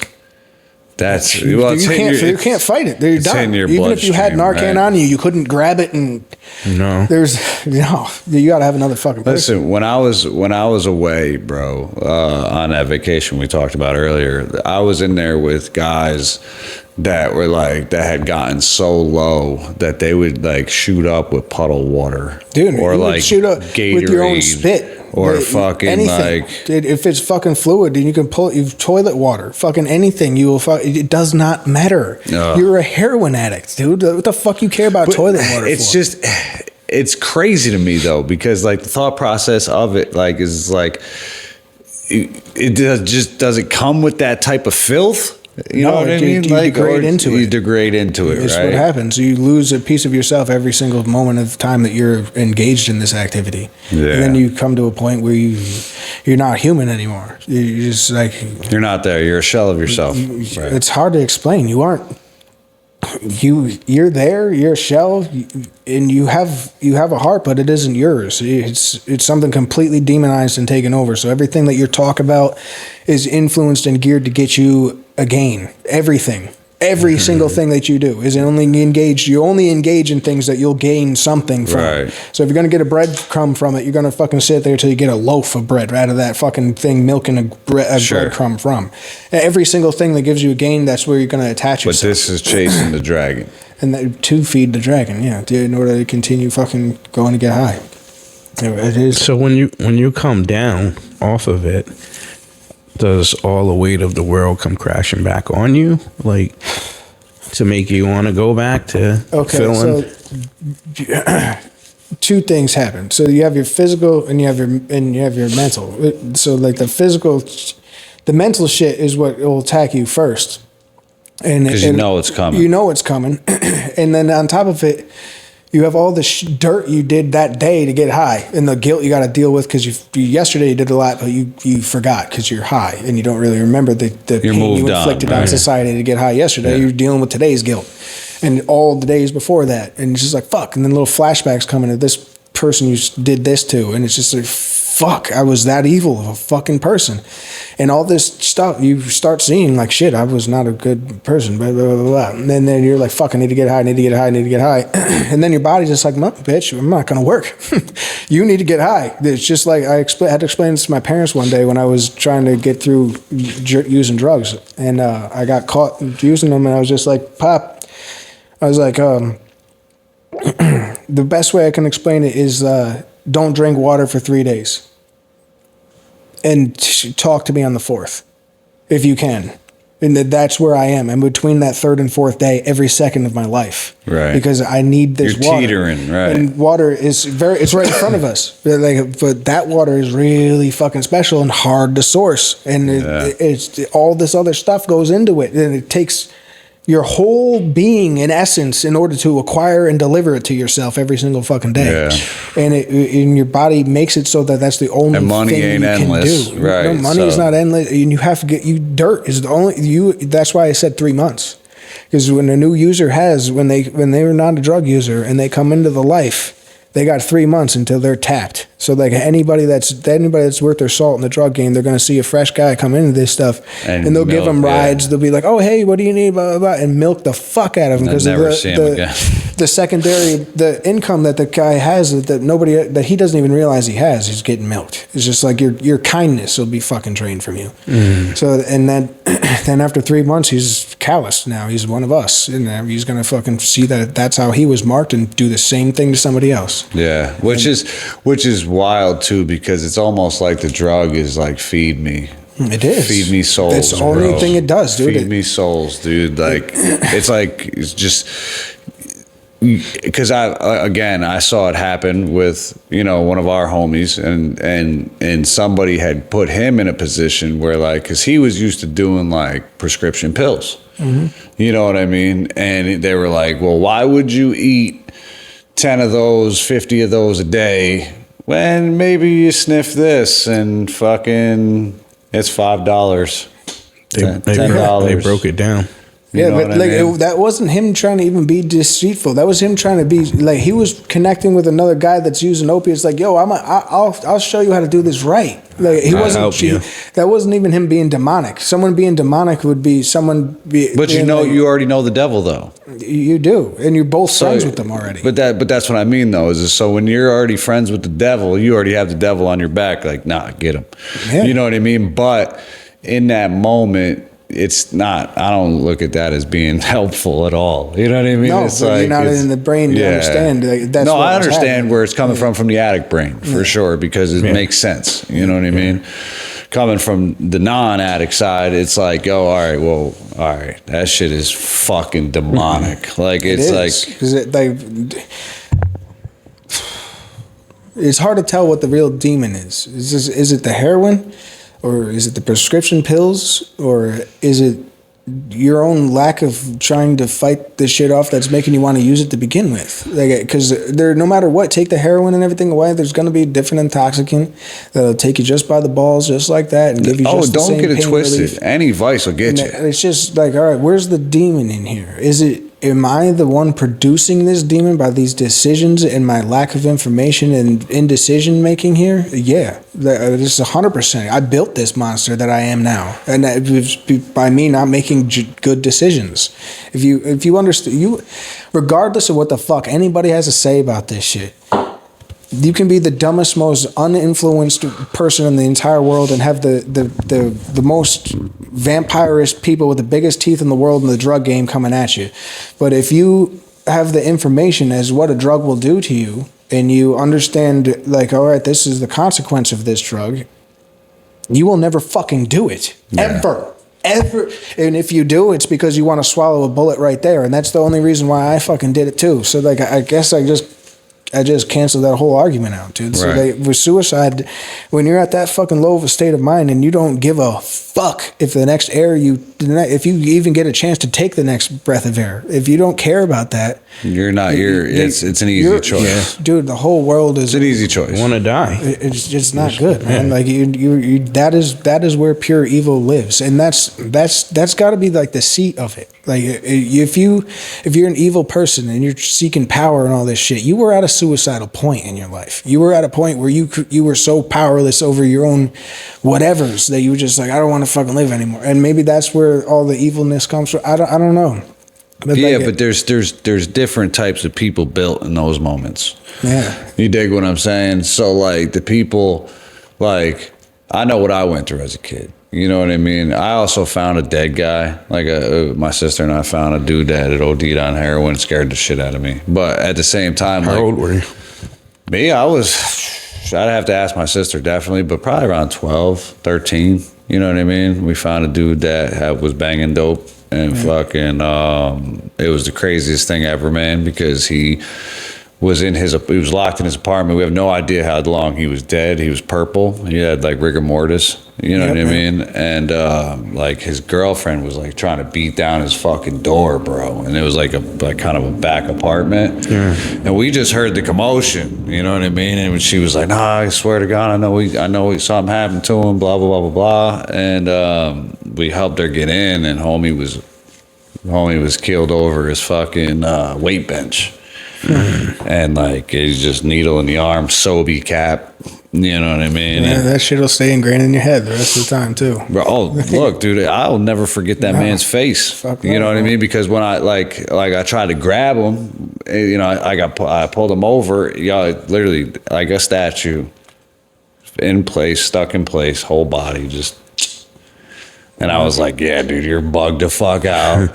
You ever think I'm smoking fucking crack? You think I'm doing fucking heroin? You're bugged out. I was scared to death. And you know me, I'm not like a scared dude, but like the thought, like that interaction in the moment, bro, it was scary, dude. It was scary. I was like, nah, you're bugged out. I'll do acid. I'll fuck around. You know what I mean? But anything that's that demon shit, I was like, nah. But I saw it happen with close friends, you know what I mean? Where it was like, they just couldn't get the monkey off their back. Yeah. You know, I'm still seeing them. I'll be over South Troy, bro, and just see old heads like, yo, bro, I'll get $5, dude. You know what I mean? And that's like, bro, like, yo, man. So yeah, I relapsed, right? So you relapse. And we're back on track. And I have that house and everything, and she relapses and she overdoses and all this shit. She gets taken out, gets sent to Four Winds and all the rest of the shit because she claimed suicide. And they sent her to Four Winds. Sent her to Four. She got. And this is up here. So bad to the point that she had to get Halidol shot into her ass because she was trying to hurt. What is it? Halidol. It's an antipsychotic medication. Is that to put her down? Because when they actually got her to the hospital, after they got her out of the ambulance into the hospital, she started to fight the staff there. And they had to put her down in the hospital, so they gave her Halidol. And that put her down. They put her... I wasn't there, so apparently the story was told to me, she was pretty much straight-jacketed and put in a padded room. And put this shit on. And I was just like, motherfucker. So me being me, I was just like, I got to be Superman and break my bitch out of here. Shut up. What did you do? I didn't do anything. Okay, right. My brain was there like, let's go do this crazy shit. But I was like, no, I wasn't on drugs. So during all this, I'm going around and I'm cleaning in the house, cleaning up this mess. And I find the shit and laying around. And I'm like, fuck. And that was the biggest test of my life, and I failed it. It was right in front of me. The kill bull was in front of me, and this dog ate. And I threw away everything that I had just worked for, and it was a split-second decision. It was just in front of you right there, and before I knew it, I was fucking mixing it up, taking the fucking needle, and I was gone. Yeah, it's too accessible, too easy. So you get through it. So now what happens? I relapse, and I'm using for like 3 months. I completely lose all trust and everything with my whole family, everything all over again. So is it worse this time around? No. Is it like it's just the same? Now. It's just fucking. It's like, oh shit. And now people around you are feeling probably the same way. Yep. Here we go again. Yep. And then so. I reach out for all help in the same avenues and everything. I go back to St. Benedictine Hospital, and it's not the same. Like, I'm not that bright-eyed person trying to fucking cut heroin anymore. I'm the person that just got my whole life fucking wrecked. Like I actually had built something with myself and I had lost it. So like it wasn't just a weed empire. It was actual life. It was real life, man. I had a real relationship with someone, and Now, was she using and you weren't? Yeah. It might have been happening for a week because I didn't know. Now, was she trying to get clean at the time, or was she just like she was an active user? No, we were both clean. We were both clean, and then she relapsed out of the fucking blue, and then I followed right behind it. It was just like that. Yeah. And so I go down to the St. Benedictine. It's not the same fucking thing. This time it's like I'm fighting an uphill battle. It's like I'm trying to get better. I'm trying to be the same person I was the last time I was there. And I ain't. Just that ambition, that drive, that fucking motivation to just be better just didn't exist. I was just like, well, I already know what it's like. I mean, it's great, but it can get taken the fuck away from you. So, but now you're... I don't want to risk that. So do you think now this time around it was more you beating yourself up more than anything for relapsing and ruining it? I didn't get better this last time around. That's why things were different this time around. When I dropped the drugs this time around, it wasn't for me.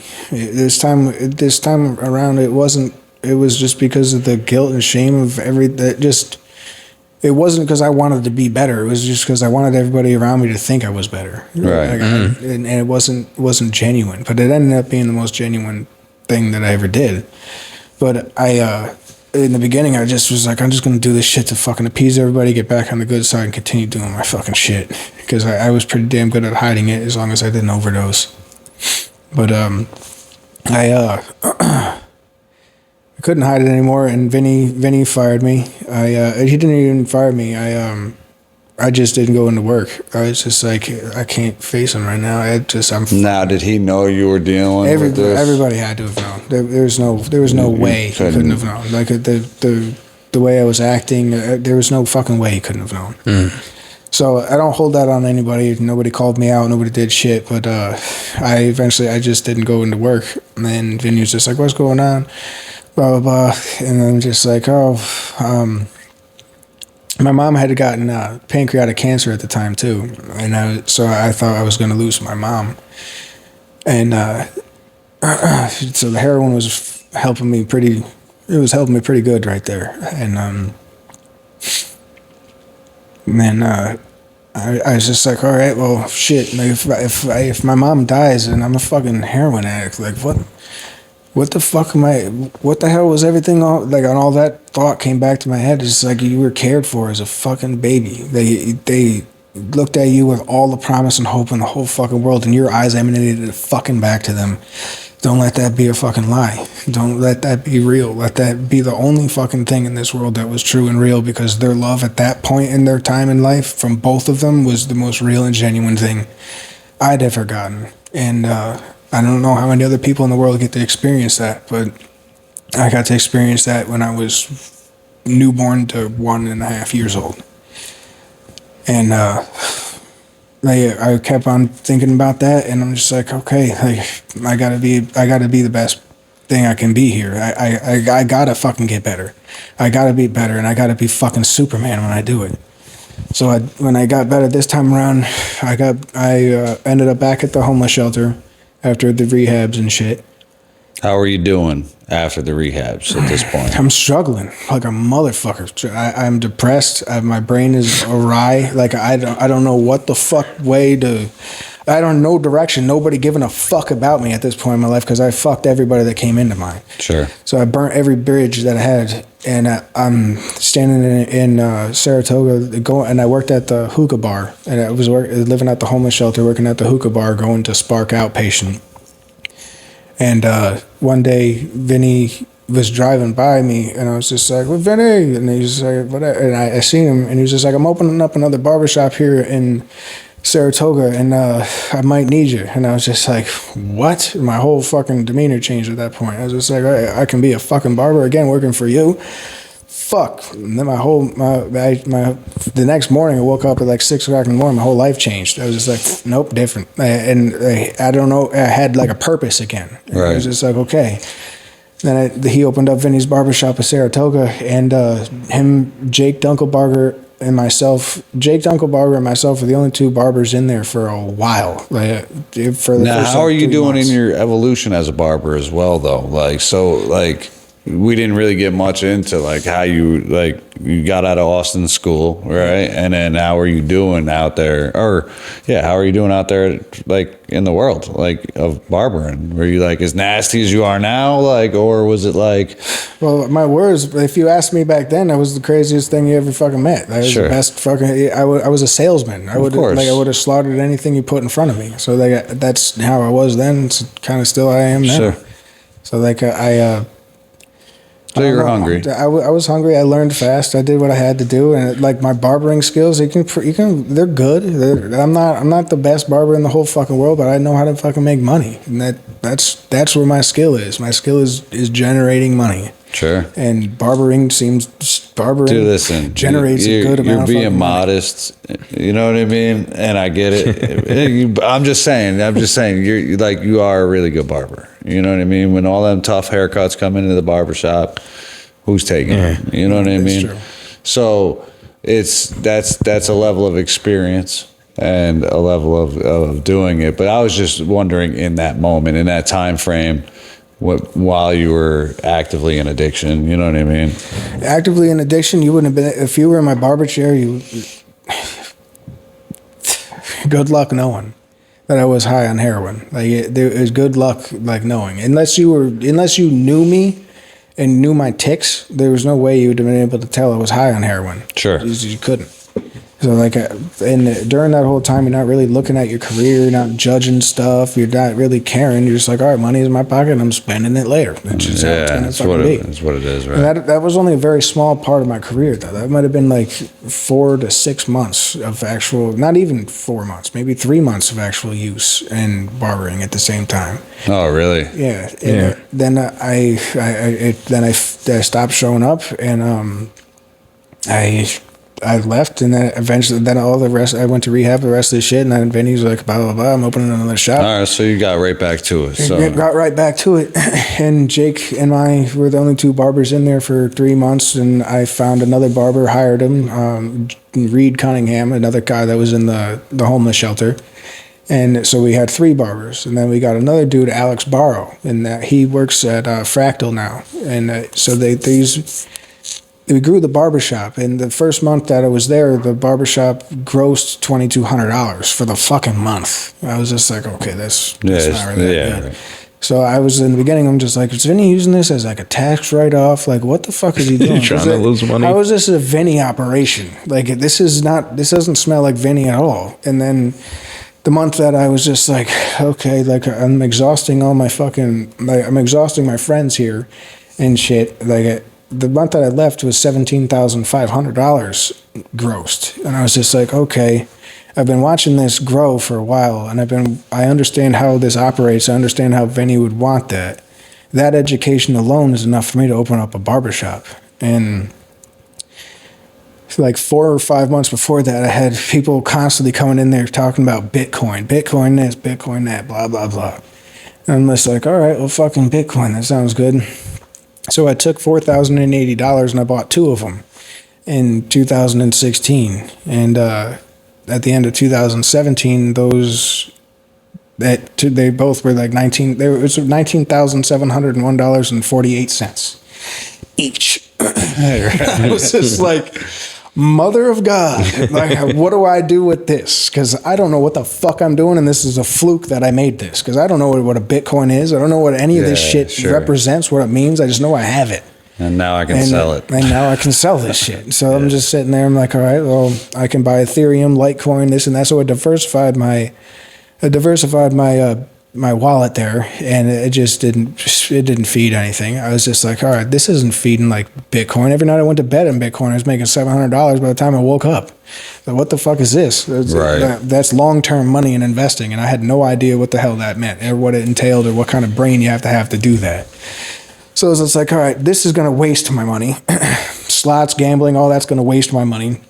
What's going to be the best investment of this chunk of change that I have in order for it to continue making me something? It was just like a brick and mortar store, a barbershop. And so I lived on top of the barbershop that I own right now.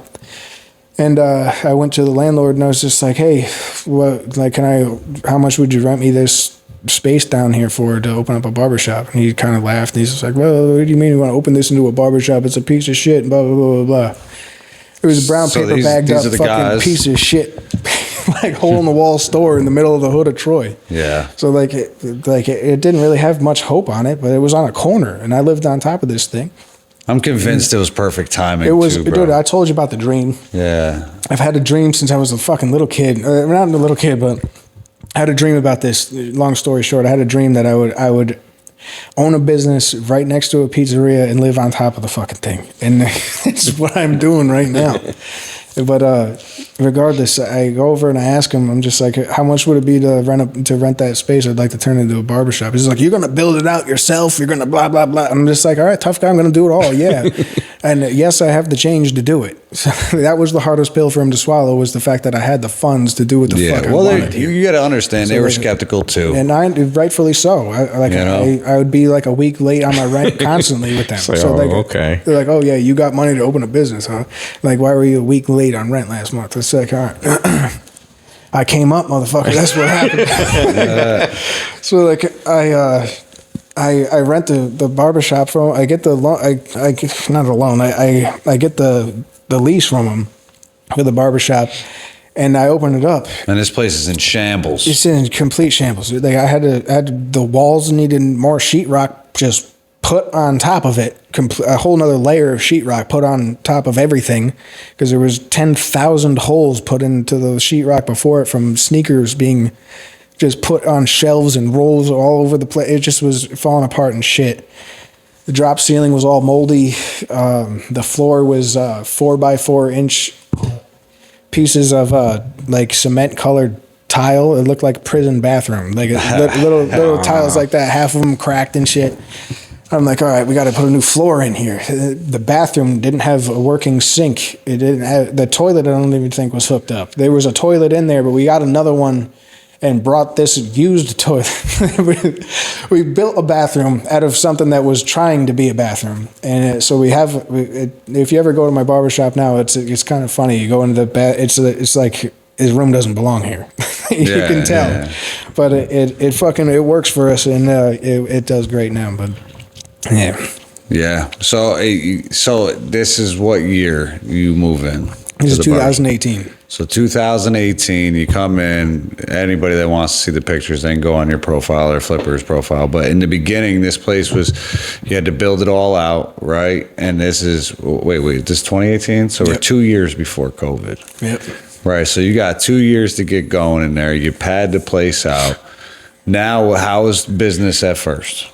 Business at first was rough, but it was paying the bills. Sure. Right off jump. And by rough, what do you mean? Rough meaning I didn't have any barbershop. I had mirrors lent up against the walls and a barber chair in there and some music playing. And it was a 1,200 square foot business that had nothing else in it except that. So it echoed in there. And it was rough. Like you go in there, you're bearing it all for people to come open it. They gotta come out of the fucking woodwork, out of society, come touch your door, open that thing, and hope that you're going to deliver them the thing that they want from you to transact money. And hopefully it's good enough for them to be like, that was good, I'm coming back. And if that doesn't happen, if you don't get that magic right, you will never fucking succeed in business. Yeah. Ever. No matter what the fuck it is. Unless it's online sales. But you have to have them come the fuck back. No, but that's why I always tell you, you're providing a certain experience. Yeah. You know what I mean? And I knew in the beginning, that was my weakest point. I didn't have the gimmicks. I didn't have the shit in the barbershop. I didn't have nothing. It was just me talking. And they used to be like, all right, let me get the door for him. They hang your jacket up. All the fucking, here's a cookie my mom fucking made. Like, here's anything. Fucking come back, please. And then that first year was fucking rough like that. And then what are you averaging customer wise? Like 1, 2 a day back then? I was pulling, no matter what. I never had a 0 day. I had a couple of 2. I don't think I even had a day where I only had 1. I think the slowest day I ever had since I opened was 2 clients. Right. And then that was from 8:30 a.m. to 7 p.m. 7 days a week. 7 days for the first for the first 8 months, and then I took Mondays off, and then after that, then I eventually took. Then coronavirus fucking happens. So we're in 2020, 2019. Holy shit! So 2019, that's my at this point a good economical year. Like I got a nice steady growth pattern like this. Money's falling in place. I'm investing it where it needs to go, and everything is growing perfectly. And I'm just like, all right, I'm year one of my business. We're good. We're doing this. We're on an upward swing. This is going to continue growing like this. Next year we'll hire more people. We'll continue growing. This is good. Coronavirus comes, and I had two barbers at the time, and I had Nate and Brian, and coronavirus. I always happens. forget Nate used to cut hair. It's crazy. So they're both working for me, and coronavirus smacks, and before it even hits, like we're sitting there cutting a shit ton of hair every day, like looking out the window, like look at this crazy dude wearing a fucking mask. What a jackass! Little did I know that this is a black cloud coming to fucking take me over and swallow every single thing I love. And I remember one day I'm at the doctor's office waiting for my Suboxone. I had a Suboxone doctor appointment, and I was going to get my subs, and I'm watching on the news, and they're like, all barbershops, nail salons, tattoo parlors, and tanning shit, they all got to be closed a day before everything else. I'm like, what do you mean closed before everything else? So everything's closing? The fuck do you mean closing? When we were hearing about it, we were hearing the rumblings about it. Yeah. You know what I mean? And we were like, whoa, what? You remember, we all lived it together, man. Yep. And it was scary because we were getting that information that all of these bodies are dropping. There's fucking people dying all over the world. Respirators. Everybody in Italy over 70's dead. Yeah, right. Yeah. So that was bad. And remember, it was almost immediately. It was 2 weeks to flatten the curve. Yeah. Remember, and then 2 weeks turned into fucking. That shit made no sense. You know how long There's did a they book actually? written about that. Yeah. A fucking book. Are you kidding? Yeah. Well, so again, and that's why it was so interesting, man, because I always bust your balls about it now, about how you were going to join the motherfucking army and go off. Yo, listen, Hey, dude, I was Classic. at that point. I was just like, "Yo, I'm a hustler," and I just hit a fucking Let's brick fucking go. wall of brick walls, and I'm just like, if I can't generate it myself, I gotta go. he was looking for something to do with himself. Yeah. This was before the Adirondacks. SEAL you know what I Team mean? Oh yeah, yeah, that's true. This is before he went on the hiking adventures. So like it was like and mind you, we'll get into how he tackled all fucking 46, right? That's how many there are, 46 peaks, high peaks. Yeah, 46 high peak. And then the Catskills. But anyways, it was the funniest. Yo, we would be sitting in the barbershop, bro, all day, no customers, right? Because everything's shut down. And he's like, dude, I might join the army. And I was like, what? Like, and I'm looking around, dude, and I've always told him like how great that location is. Like you just have for me as somebody from Troy and who loves Troy dearly, like that is the best place in the world. Mannery's famous. Yeah, it's a heart, man. It's a That's fucking the heart. throbbing heart right there. It's Epicenter, man. It really is, right? Experience any and everything. You want a hooker? I'll get you a hooker. Everyone. Every Like, drug. fucking anything Every in the world, man. Like, business. Culture. Yeah. You get it all, man. Yep. You know, students.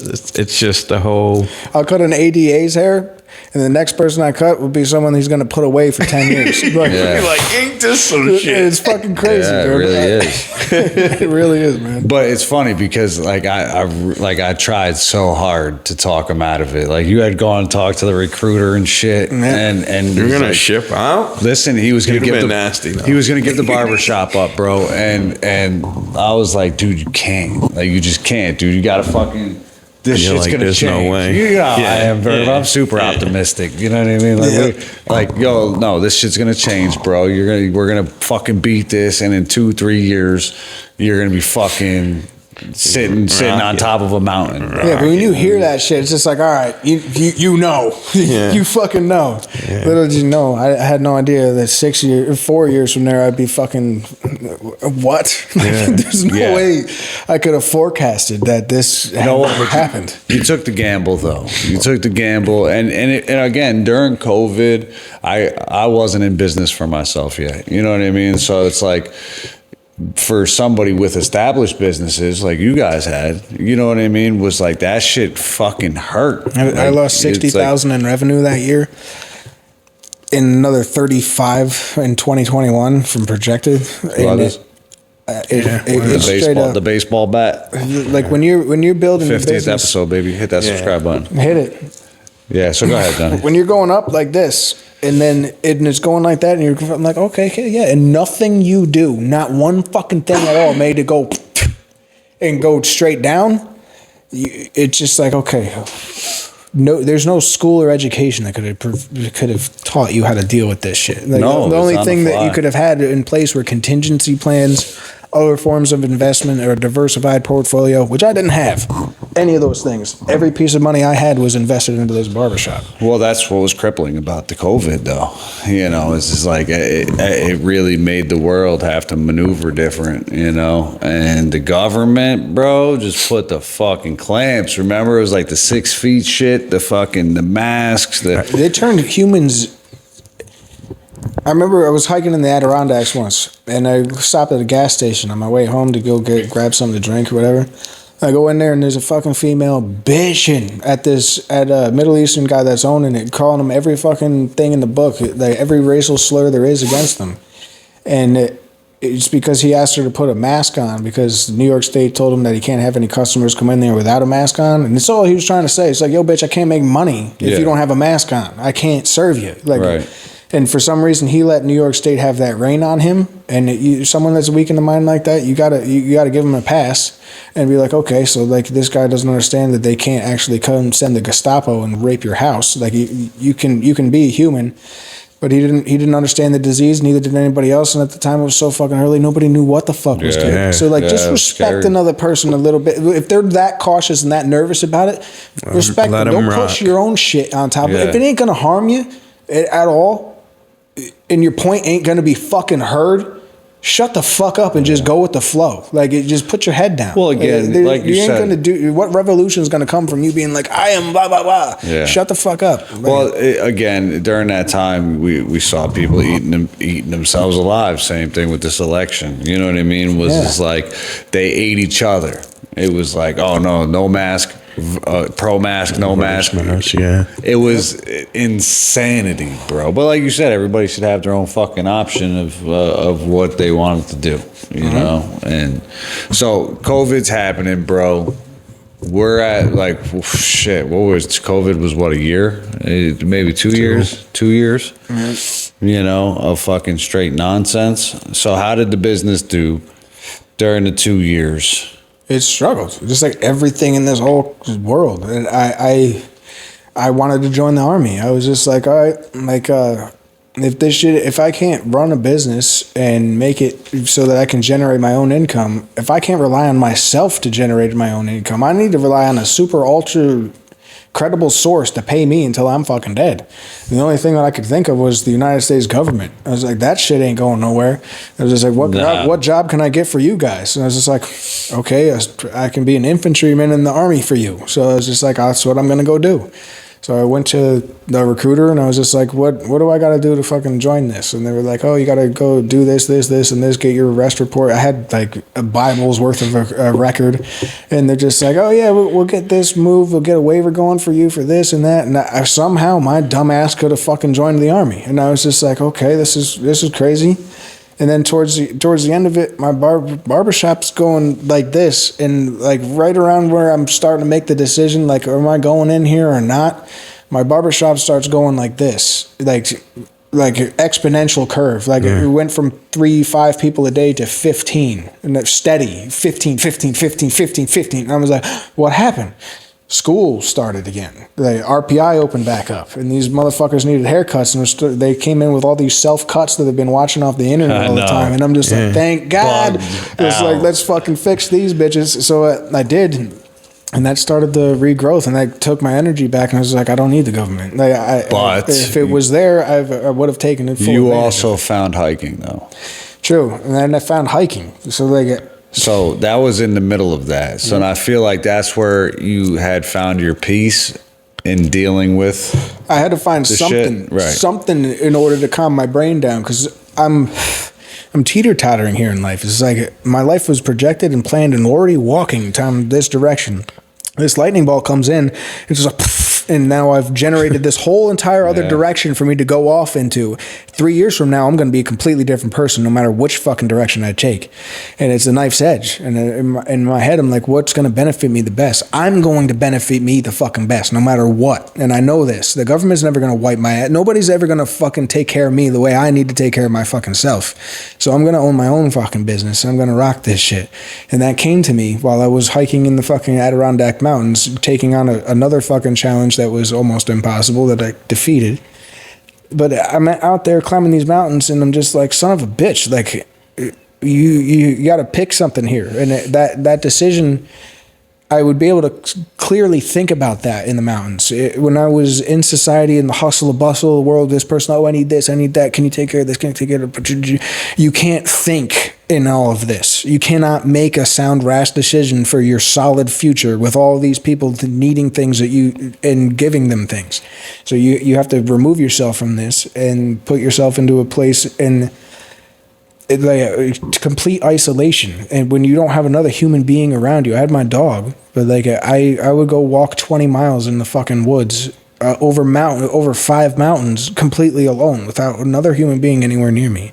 Maybe passing by. So it's like, but then eventually it grew into the bushwhacking, where I was truly not around another fucking soul at all. And when you're that completely alone, and you have that much peace. And I devoted 27.5% of my week to this every fucking week. We went to East Mountain, shout out. Remember, we all went up. Hell yeah, that was fucking awesome. That was fucking super dope. We got to get back out there, not to interrupt you, but it was a cool experience that we were all on. That was dope. Irv actually rescued us. Dude, he made it to the fucking top, and we all camped out in the fucking bottom of the mountain, started walking up the fucking shit. Yeah, bro. That was wild, dude, because it was like getting to the point. What was it like? That ended up being like 14 miles or some shit. And it was like, it was a lot, dude. It was intense. It wasn't going to be a little one. That was a fun time. Yeah. And spiritual, too. It was being up top there, man. It was amazing. The radar bases were fucking radiating up there. Dude, I feel like it was one of the best pictures I ever taken was of you laying down. I wish he had the biggest smile on his face when he was popping up out of the manhole on the roof, dude. I was like, what the fuck is this? The prodigal son being born. Like, what the fuck? I gotta see if I still got all them pics. They gotta be on Facebook, but that was one of the funnest times ever, bro. It was awesome. The only thing I would have wished was that I actually smoked the Deems out there. I mean, shit. Because that mushroom bar gave me the juice I needed to when we all ate a piece of the mushroom bar. I was like, all right, because now it's time. Now it's time to go fucking put this in. Shit, man. But it was getting towards the end, and then Irv rescued us, and we went to the top, and it was great. It was dope. East Mountain, abandoned radar base. But so you completed all 46, right? So you get out there, you make the decision of... I do it all in 4.5 months. Yeah, it was kind of crazy. I did all 46 on high peaks in 4.5, not really knowing how to fucking do a damn thing in the woods before I did that. I thought I knew some shit because my dad, before shit happened in life, he would teach me some things.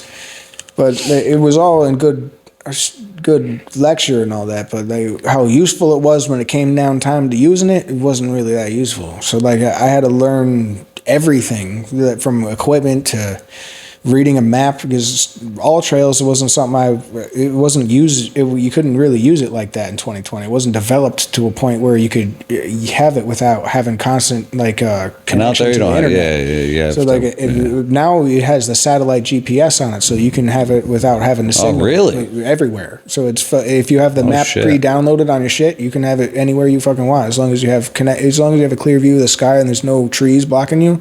You'll have a good signal to your phone to exactly where you are on a map. Oh shit! And it's when I started, it wasn't like that shit. So I had to use a compass, a protractor, and a map and a pencil, and that's how you could find yourself.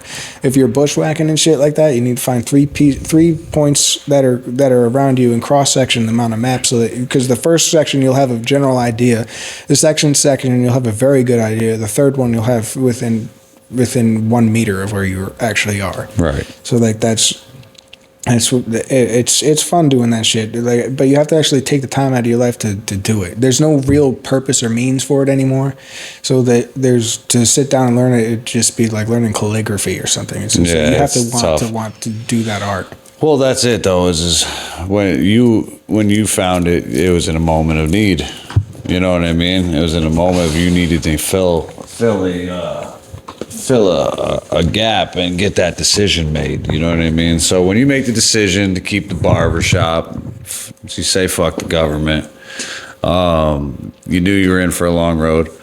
But now, fast forward, here we are, 2024. 4 years later from the start of COVID, right?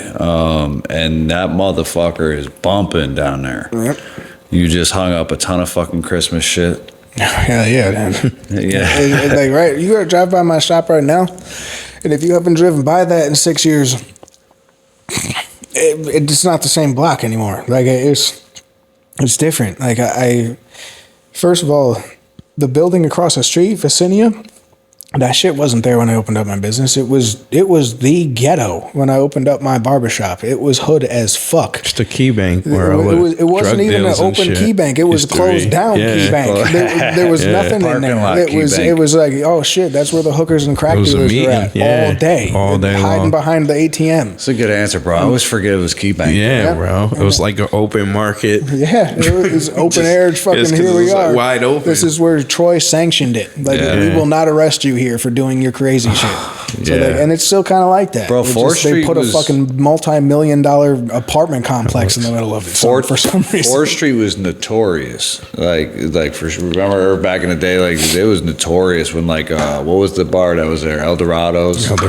Still fucking there, and it's still bad. Craig just got shot 5 times in the front of that place. Yeah, you're right. That was like a month ago. Yeah, there's always some action out there, though. That's why I love it, though. Life ain't boring on 4th and Congress, I'll say that. Shit. 97 Congress Street, pop in. Mm-hmm. But now, again, the shop we were just talking about a little while ago is how it's outgrown itself now. Mm-hmm. Like, it's huge. What would you say to someone that might tap into this and be like, "Yo, I'm looking for that. I need that spark." You know what I mean? Like to make it out of, because you're, like I said, you're an inspiration, bro. If you're already looking for it, it's inside of you. If you're already looking for it, if you know it exists, you already have it. You got to figure out what it is that feeds into it. You got to the things when you start looking at something, you can't stop asking questions about it anymore. You're watching YouTube about the damn thing. That's a passion. Identify it as such, treat it as such, and then acquire more of them. And the more you do that, the more broader it is, the more you'll be able to figure out what it is you like, what you don't like. And then you'll find something that you really, really are like, okay, I'm like barbering. It's something I like, right? Like, it's something I can play around with. It's something I can do. It's something that's not super challenging. Something I can do, and like it's fulfilling too. It's very fulfilling. Yes, and that it's hard to explain. Like, to give someone that, like, it's already in you. Like, you just gotta feed it. Like, just give it fertilizer. Like, whatever it is that just that makes you smile. Anything it'll tell you what it is. It will just scream at you. The universe will put it there. This is what the fuck it is. And if that ever happens to you, do not silence that. That's your one shot. That's your M&M. Like, go after that, because it might not ever happen again. And you gotta try. You have to try. You know what I mean? Look, and nobody that's successful is going to tell you that it happened on the first try, the second try, the third try. Hey, guess what? I had infinite failures. You know what I mean? You fail until it fucking works. It works. It happens throughout a hustler's career since fourth grade. You're gonna get busted with stealing the pencils. You're like, don't deal pencils. That's a metaphor. No matter what, a fork's gonna come in the fucking road. No matter what happens, no matter what businesses you open up, you're right. A coronavirus is coming. Like, and no matter what, and if you're not fortified with the mentality and the person, you have to be something in order to get through these things. And like, you might have to face challenges where you're like, shit, I got to dissolve my empire. But how am I going to come back from this? So like, what's my plan going to be? Because I'm not going to pull the fucking blankets over my head. I'm going to join the army. Like, what the fuck am I going to do? Like, and you always have a fucking plan and be willing to execute it with every single bit of drive you have. And nothing will stop you. There won't be an obstacle that will fucking block you, because you'll just mow it the fuck down. You'll be like, bitch, get the fuck out of my way, and be smoking a cigarette doing it. So like, and that's growth. That's you going after something in life, and that's how you'll know that's what it is, because you'll have all this imagination happening in your head. Like, all right, the DMV saying that I can't get this car because the bill of sale says it's this much, but I really paid this much and I don't want to pay this much tax. You're like, all right, just fucking manipulate the paperwork then. Just fucking force it through. Fucking get it through. Feed the people what they want to fucking see and hear. Get that shit done and fucking get it over with. Just like, I don't know. Like, you force things in life when there's something you want. If it's something you really don't want, you'll just wait in line and be like, okay, I'll listen to what you're saying. You're right. I do have to wait 4 to 6 months. No, fuck you. Where's your goddamn manager? How do I expedite that? Like, because I need it now. And the only way to get to that level from being a calm, regular person in society to going after your fucking goal is having the goal be something that is you're truly driven to get. Because if you don't want to be that broke motherfucker that's sitting in your mom's house anymore, you're going to get the fuck up, and you're not going to stand there anymore, and you're not going to be that. You're going to fucking be something different. If you don't want to be a drug addict anymore, you're going to stop being it, no matter what the fuck it is in this world. If you want to be it, embody it and fucking be it, because you have the power to. Yeah, you really got to manifest it. You really do. If you don't ever see yourself being nothing, you're never going to be a fucking thing. Like, before I started working at Vinny's Barbershop, I would go around, I would be like, yo, I got a job at Vinny's Barbershop.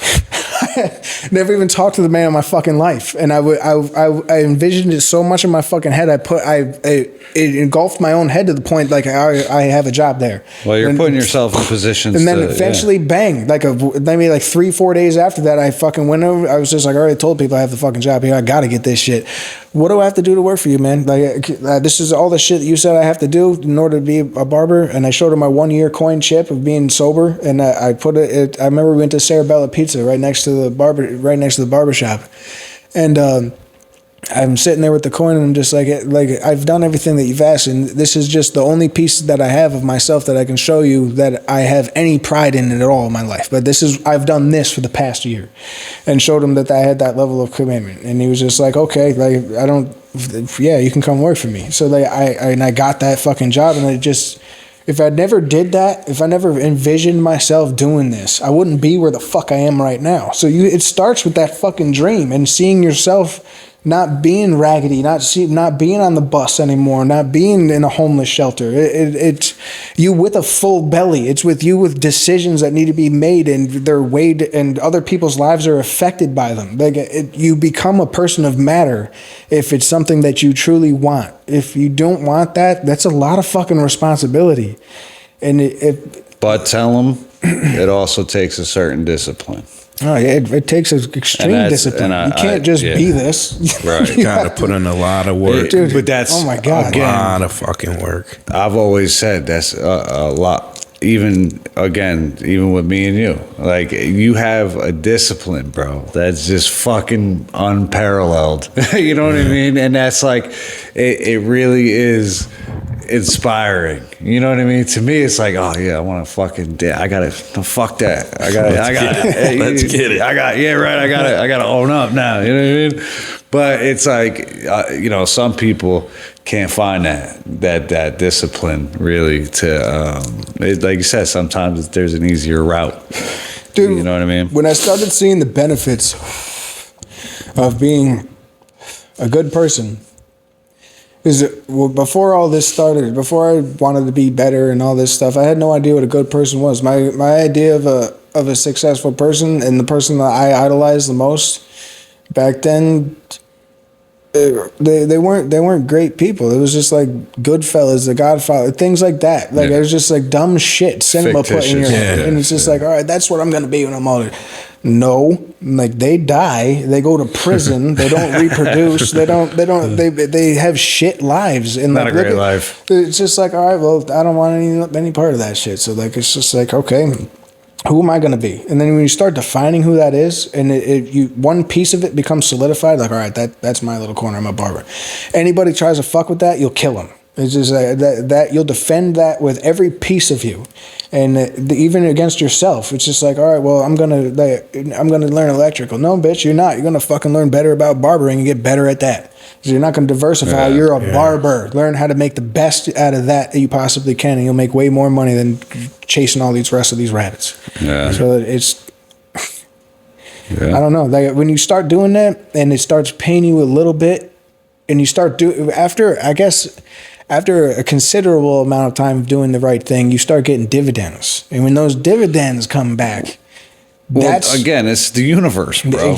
You're putting a different. So again, you're seeing the difference, right? You're seeing the low energy addict shit. You know what I mean? You lived it. You were there. You got to see the bottom of the bottom, bro. And then you start putting that good energy, positive, raising the vibes up. We always say, try to get the fucking vibes up. Yep. You know what I mean? And you start to see the universe give that back to you. When all you put is shit into the universe, guess what you get? You get that back too. You get shit back. I got love for sale, dimes, dubs, and weight. And there's no drugs in my bag because I don't advertise or promote that hate. I spread love for one simple reason. I give the hopeless something to believe in. Love, it's a guiding light and a promising future, all giving to those who pursue her. In time and on key, I'll display my message perfectly. Watch as I paint this canvas we call imagination. I'll paint my views with pure fascination. Take the brush and dip it in some green. Touch of the paper and I'll bring life to the scene. Watch as I change these gray skies to blue. Watch as I lift spirits, yes, even you. I add some warmth with a little color yellow. Now we're all under the sun, carefree and mellow. And like my heart, the most vibrant of red, I hope y'all feel this love that I spread. What is this? It's a poem I wrote when I was in rehab, and we had to go to Randall's Island in New York City for a whole thing to like speak. And I had to say that in front of 3,000 other recovering addicts in an arena, pointing at our big ass bed sheet that we had painted with some shit on there, and that was explaining what it was on that, and it ended up being a poem. That's sick though. So it was awesome. Like, you end up you tap into all sorts. Like, I'm artistic. Yeah. The fuck out of here! I don't know how to draw anything, but I can write. Like, what the fuck did that come from? Do you foresee a future in public speaking? No, I don't see a future in that. Like, maybe, like, if the right opportunity came in front of me. Like, to tell your story, like I'll be honest with you. Listen, you've done excellent. Like today. with my storytelling. I'm inspired. And shit. So like, I had to go to a church once, and my friend Fisherman Frank, he brought me. Maybe they got crazy names. Yeah, you live in the alternate reality. You know some characters. Fisherman Frank, he's a good dude, and he was an air flight controller for a while, and he had a problem with alcohol. And so me and him, we fish and stuff, and every once in a while. But like, what was I just saying that made me bring him up? Fisherman Frank? Yeah. Oh, dude, you got me. It's gone. Fisherman Frank. This motherfucker. Shout out Fisherman Frank. I forgot what I was gonna say about Fisherman Frank. Peace, Fisherman. That's how it happens, man. You know, It's all good. sometimes it's here and then it's gone. We were just talking about it, dude. Smoking a baseball bat. Do not use drugs. Yeah. That's CBD. Yeah, no, man. So it's one of them things, though, man. Is you are super inspiring. You know what I mean? And I think you just keep being you, and the universe is gonna give it back to you. You know. Yep. And I tell you all the time that you have one of the dopest barbershops in fucking upstate New York. You know what I mean? Like there's some out there, you know what I mean? But not beating in the heart of Troy. No, man, and it's different. Like, I don't compete with any. I will never look at a barbershop and be like, oh, I'm gonna do better than you. No, my shit flexes like a motherfucker, and I know it. So like, I don't have to fucking do a damn thing. I'm just happy with what I have, and I'm so fucking proud of it. Well, like, you also provide something to the community, bro. So like we were just talking about, and Irv, I don't know if you know about this story, but there was about the story about the kid that you're still giving free haircuts to. Oh yeah, yep. You know what I mean? There was a young woman, right, that came in. And I smoke a lot of weed, dude, so my memory is shot. But she had come in, right, and I can't remember on the pretense she came in, but we knew she didn't have any money. You know what I mean? And we ended up paying for her haircut, and now she's been going to the shop. Now this has got to be a couple of years now, right? 18 months now. 18 months now. She was telling Johnny that she's about to be getting out of school, right? And fucking she wants to pursue barbering. And No shit. I've been cutting her hair for free since Edwin paid for that haircut 18 months ago for this lady. And she was a junior in high school then. She's a senior now, and she's trying to get into the barber, the EOC at Troy for barbering. Mm-hmm. And it's just like fucking, it's awesome. Like, she's like, she doesn't come from a house that's got shit. She doesn't got love. She's got 8 siblings. Yeah. Like, she doesn't have love coming to her. So like she came to me the other day, and I talked to her for a little bit because she needed to talk. So I talked to her for a little bit, and this girl, like, you can see in her fucking eyes, dude, that like something is going on in this girl's life, like, and it ain't good. Like, and when she comes to the barbershop, it's just like the piece that I got when I was in the rehab, and it was just all the rest of the shit in the world is just like, it's over. And like when she's in the barber chair, I can see that like lift off of her. Mm-hmm. And dude, it's such a fucking good feeling, dude. And seeing like her trying to pave a way for herself to make sure that the next generation ain't gonna be like that. The mark you left. That barbershop left. Yeah. I mean, yeah, I paid for her haircut, and that was a part of the experience. But at the same time, she found a home there. Yep. You know what I mean? She found a comfort zone. You know, and that's to keep this voice record as record. But if she gets out of that EOC program, she's got a job for me until the day she fucking dies. Yeah, I'll always provide her.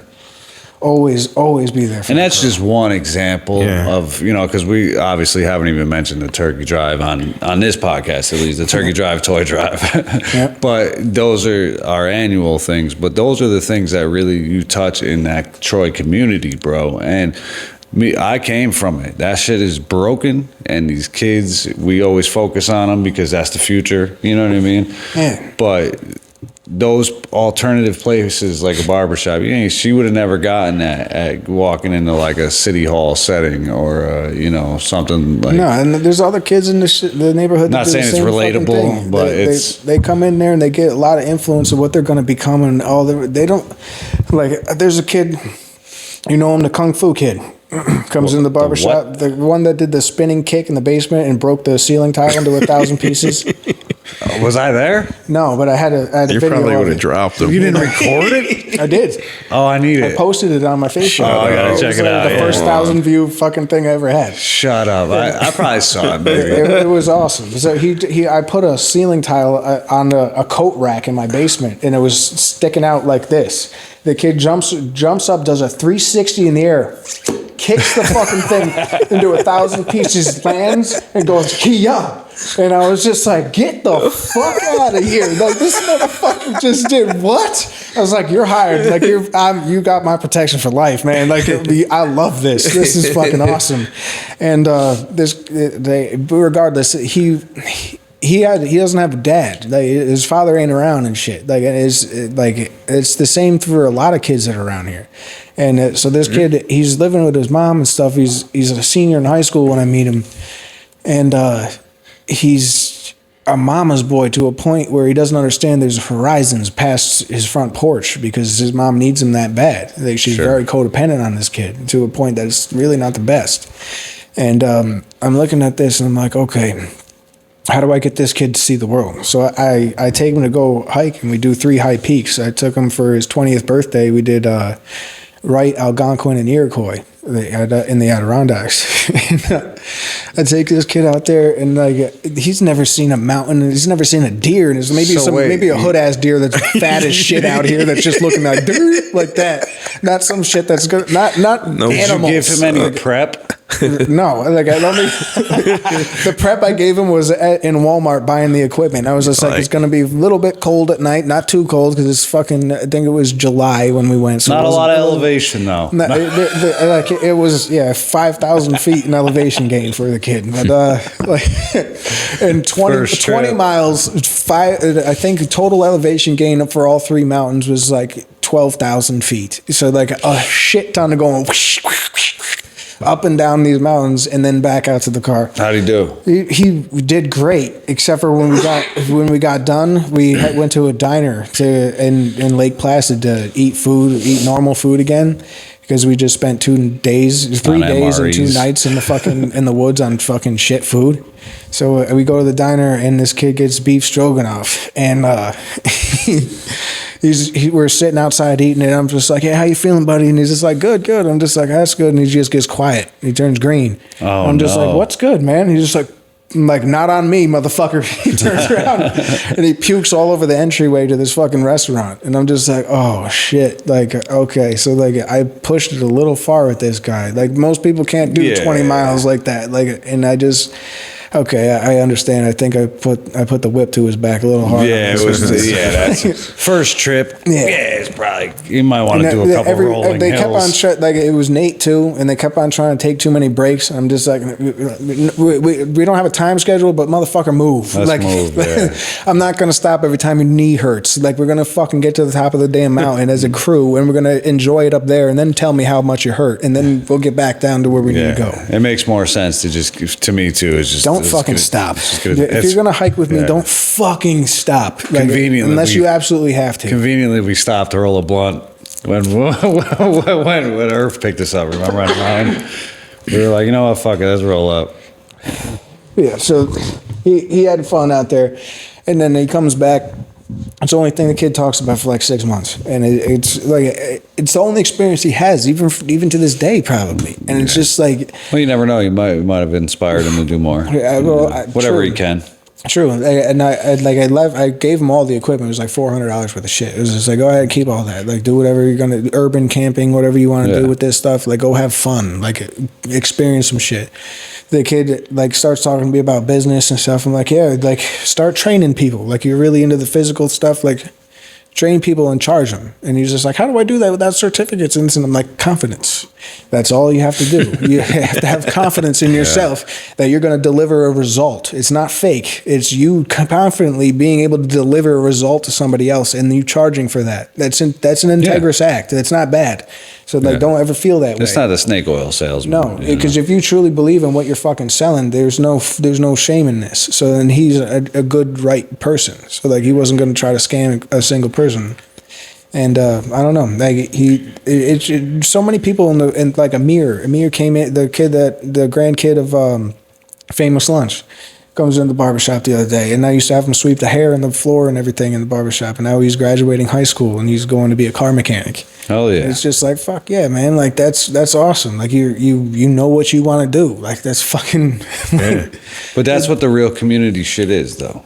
You know what I mean? That's how you're touching all these people here or there. You know what I mean? And it's like, it's all community based. Like you said, it's, you know, would you say the grandson of Scotty over there? Yeah. It's grandson of Eddie. Oh, Eddie. Okay, Eddie. All right, so he works there. Yeah. Yeah. Eddie's such a good dude too. Yeah. But these are the communities we build. You know what I mean? It's like, you know, that dude's going to be there he's going to be a mechanic in Troy somewhere.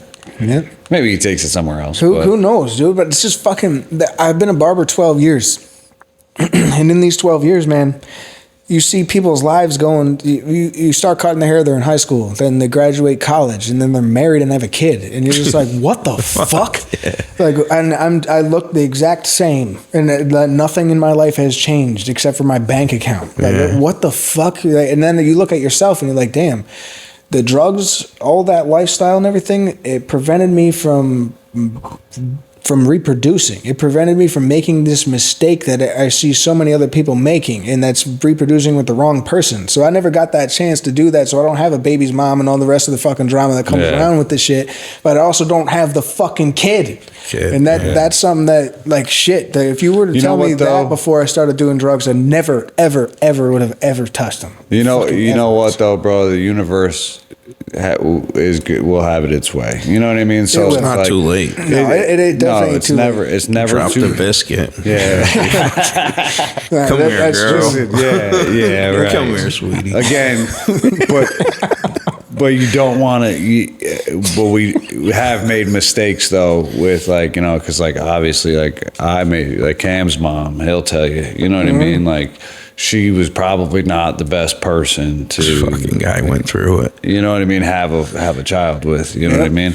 But at the same time, you have a dude like Cam that is now working in your barbershop. You know what I mean? Is like, you know, it doesn't always work that way. You know what I mean? The kids end up fucked up. The parents are fucked up. You know what I mean? So you really don't want to rush into it. You know what I mean? And that's what I was talking about with your experience that we talked about, like the Deems. You know what I mean? Is that, like, to me, it was, I see the transformation that you're going through, and it was like, to me, when you explained it, it sounded more like a rebirth. Yeah, like this is a new Johnny now. This is a new phase. This is a new phase of life, bro. Yeah, they're like, man, give this motherfucker what he wants so he stops coming. He's fucking annoying. he keeps knocking on the shit. I'm a fucking womb. He keeps knocking on the door. Dude, I can't tell you. Fucking comes out. He's like, imagine yourself being suspended in a hot. Like, I want that experience. So it's different for everyone, though. It was scary as fuck because you're not in control of what you're in an environment in something helpless, and you can't see what's outside of this thing. And that woman could be getting in a situation where there's a gun in front of her, getting her ass being raped, fucking shooting up heroin. Any she could be doing anything, and you're inside at the will of this person. You don't even know the motherfucker. Like, you're a fucking what blaster, the hell? Fucking, you know. And then all of a sudden, something weird, some sound happens, and you're born. And when you pop out, you're back in your fucking body at the couch where the whole journey started, and you're just like, Jesus Christ, what the fuck just happened to me? And talking to people was the only way to fucking get it for a full circle to happen, because I was just like, they kicked me out. And then when I blasted off this time, I was binging on this day, so I was abusing. I go out to go see him again, to go see the entities, and they made me wait in the waiting room. I was doing a little bit of research, and I sit down there and wait, little fella. They did. They made me do this, and I was in this waiting room, and this tentacle octopus thing that I had seen on YouTube had somehow made it there and was occupying every bit of my vision with all of its mechanical tentacles going fucking everywhere, and just 4 dimensions, like insane. And I'm just like, what the fuck is going on here? But again, you probably overstayed your welcome. Then there's just like this light right here. It just goes, a little tiny circle of light happens like that, and then I just get, not fast. It wasn't a shoot like it was from reality to the waiting room. It was just like an evaporation into the light. And when I got into the light, I wasn't met with any type of speaking or anything that you can translate into words, but like the only gist that I got was them basically sitting there like tribunalmen like this, like in discontent, like you've come here too much, like you don't come back here, you've abused this is no longer sacred for you, like, and no, but they sent me out. We've always had the conversation is that it should be taken a lot more seriously. You know what I mean? So like when you're binging like that, I think you're right, absolutely right. They're like, nah, bro, you're out. Like you're out. It doesn't work right now. Take some time off. And we're going to show you this shit ain't going to work for you. We're going to scare the fuck out of you. And it really is like that, because we had a guy that who was like, you know, led down the path. He was an addict. He abused the shit out of it. You know what I mean? And at a certain point, he was like, bro, this shit just ain't working. I'm like, bro, you're fucking abusing it. Like, you got no respect. Like, like you don't think, if that shit is 3 puffs away, you don't think they're tapping in here? Like, you don't think that they're like, they can tell what's going on here? Yeah. No, they don't want no addict on their shit. No. So when they scared the fuck out of you, right? By making me feel like I was as small as like infinitesimally small. Like that was the ego dying at this point. I've had my ego die quite a few times, but this one was like, now it's dead, bitch. And so I was such a tiny, I guess it didn't really actually dissolve completely because I still had a piece of it. No, it never will. And you got to keep beating it in a submission. From that little tiny thing I was observing is where my whole entire everything got sucked into it like a vortex, like fit right into this thing. And that was the G-force I felt from going from there to back into where I landed in the womb was the same recollection I had from leaving, from going there to there. And I never in my life, out of the 40, 50 times I've blasted off, have I ever been shot back except for this last time. Did you time it? How long was it? I have no idea. This one, I didn't videotape this one. I should have, but like I videotaped it. Videotape mine either. I videotaped like 90% of mine, so that I can, because the second I get out of it, I have shit I gotta say, because if I don't say this shit, I'll never fucking remember it, and I'm trying to map where I've been, and I got way too into the shit, but regardless, the moral is, I got sent back down just as fuck. I got shot back into myself, just like slingshot, poof, like you can't hold on. Wide awake. And you shot back and you land in this ooze. You just like, and you land in this and you're like this. And you can feel it dripping all over your body and little bubbles of it popping around you, and you're just like, what the fuck is good? Experiences may vary. And you're looking around and you see the translucent light coming in from every direction, from 360 degrees, and there's a pigment of white skin. And you're like, okay, you don't realize, I didn't realize I was in a womb till after I talked to other people that this is what was happening. And then it all came into my head like, oh shit, I was in a fucking vagina and I got popped out of the fucking thing. And when I popped out, that's when I came into consciousness. Spiritually, yeah. So and then I told Edwin this, and he's just like, no, they weren't kicking you out. You had a rebirth. And I was just like, well, when I woke up, I didn't want to do DMT anymore. And it's just like, okay, that kind of makes sense with a rebirth. You're good, bro. Well, and again, too much is too much. You know what I mean? So if they felt like they already gave you the lesson, and you're like, nah, bro, fuck that lesson.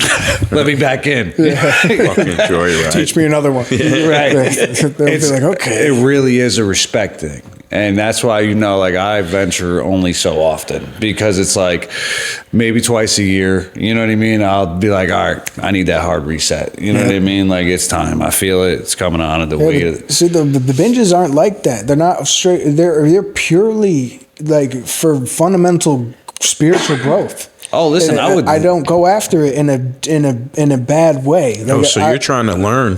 Like, no, I had a notebook out, everything. It was scientifically executed, like with me operating it. So it was the way it needed to fucking be. I'm not saying anything against that. I'm just saying I don't personally. Like, I would love to do like at UC Berkeley, they're doing the IV drips of the. Oh yeah. Like me. Put me under like that. You know what I mean? Like having to come out. All right. Yeah, and then have to blast off again. Do it all over again. It's a pain in the ass. So I found a hack on that. All right, we'll talk about that later. But anyways, you know, again, it's like I would rather be put under for that X amount of time as opposed to having to come back. All right, now we're back. You know how it feels. It's like, all right, now I got to load it up again. Yep. You know what I mean? And back out again to where like with like a L or like a Lucy, it's like, all right, one tab, we're gone. You know what I mean? 12 hours. Yeah, right. Yeah, right. You know, so that's why for me, it's like we were talking about it earlier as well. It's like, it's so scary also. So it's like you sit there and most times you're like, yeah, I want to try it. I want to do it. And you know it's going to be beautiful. Like even the last time I just did it, I'm like, oh, dude, why do I keep pussyfooting? Why ain't I here more often? You know what I mean? But you almost feel like you shouldn't be. You know, it's like, give me that lesson. Let me get that reset real quick. You know you're there and you're not supposed to be. Like, there's always that heightened shit. Like, no matter how peaceful I was or how meditated I made myself before I went into this environment, no matter what, when I was in that environment, there was always, we're going to get you in the background. Like, you're here, you're not supposed to be. In the background. Like, it just like, oh, you better get what you need, motherfucker. It has like, that there was weird... no, like, I couldn't relax and absorb everything. Like, if I could be me as I am now, a fucking sponge and be there, fuck, dude. Like, I can't. They rape it from you. Irv, you can't do that. Irv, it's tough. Like for me, I don't. Blockers there? I don't remember anything. So like when I get back, like when I feel like when I'm there, it's infinite knowledge. Infinite. Like it's just infinite. You feel one with the universe. Like this is really what it is, right? Yep. As soon as you're leaving, you're like, oh shit. Oh. It's like it's pulling you out, like beat it. You know what I mean? Breaking your fingernails on the way out and trying not to leave. Because it's just like I can't leave this. I have to spread this. I have to give this to everybody. Yeah, you've never felt anything like it, and you are completely detached bodily. Like it's me. I literally sit back. I've seen people walk around and shit. That ain't me. I'm like sitting back. Really walk around? The one dude I was telling you about that was like doing it all of the time would just you function. Yeah. So you're just taking a little bit, not like enough to just send you out, but you're like in this leveling. Yeah. You're like it's just enough to get you tingling. It'll make the fractal patterns from the wood grain splatter onto everything that is around you. It'll make shit just super trippy. It'll augment a little thinking, but not any more than cannabis. It just the visual illusions it gives you is fucking extreme. But like Yeah, I've always been a huge advocate of it. I feel like the world would be a better place if everybody tried it. In a safe environment. That's another thing. Like this shit is not something. Do not take this unless this is something unless you're in a safe environment. It is nothing to go around to your friends and be like, oh, dude, I did this shit. You ain't a tough guy because you did this shit. I'm telling you that you're a fucking retard if you do this and you aren't around educated people because you're taking this. You are a lab rat, okay? And this is coming from someone that has been a lab rat. And people lose themselves in that shit. You can. I have played with chemicals to a point where I didn't come back to sanity for 3 to 4 months. I thought the FBI and other things were chasing me. My girlfriend was an FBI agent and documenting every sale of drug that I had done. I was only selling weed. She's wearing a wire. I thought she was going to put me away to prison, and I firmly believed it. And I didn't bring it up. I didn't bring it up to a point. I just wanted to play it right to catch her in the moment. Just be like, I caught you. I knew it. But she was catching you the whole time. Yeah, there was nothing to catch. So I wasted all that time. So don't do drugs. Like it isn't cool. None of that shit. Just if DMT comes around you and you're spiritually looking for something to elevate you, and you've already pretty much plateaued at fucking spiritual growth, then go ahead and take it. But if you don't, there's other places to start too. Yeah. Start with a little bit of boomers. Dude. I'm just saying because like a lot of people don't understand that like how it grabs you. You know what I mean? Like it really is being put in a cannonball and just shot to hyperspace. At least with the boomers, you get a little bit to feel it out. You know what I mean? There's no easy way to tell someone like you're gonna feel G-force, and you're not gonna move. Yeah, and you're not gonna move an inch. It's the most miraculous fucking thing in the world. A chemical can make you feel like that. Yeah, but either way, you know, if you're into that sort of thing, you need that growth. You know, I want to do the ayahuasca eventually. I just don't feel like puking and shitting for 4 hours. I have no need for ayahuasca. All my spiritual growth. It's the longevity on short term, on short acting psychoactives. So the long term one like that, if I needed to abort it, I wouldn't tell anybody. I would endure it.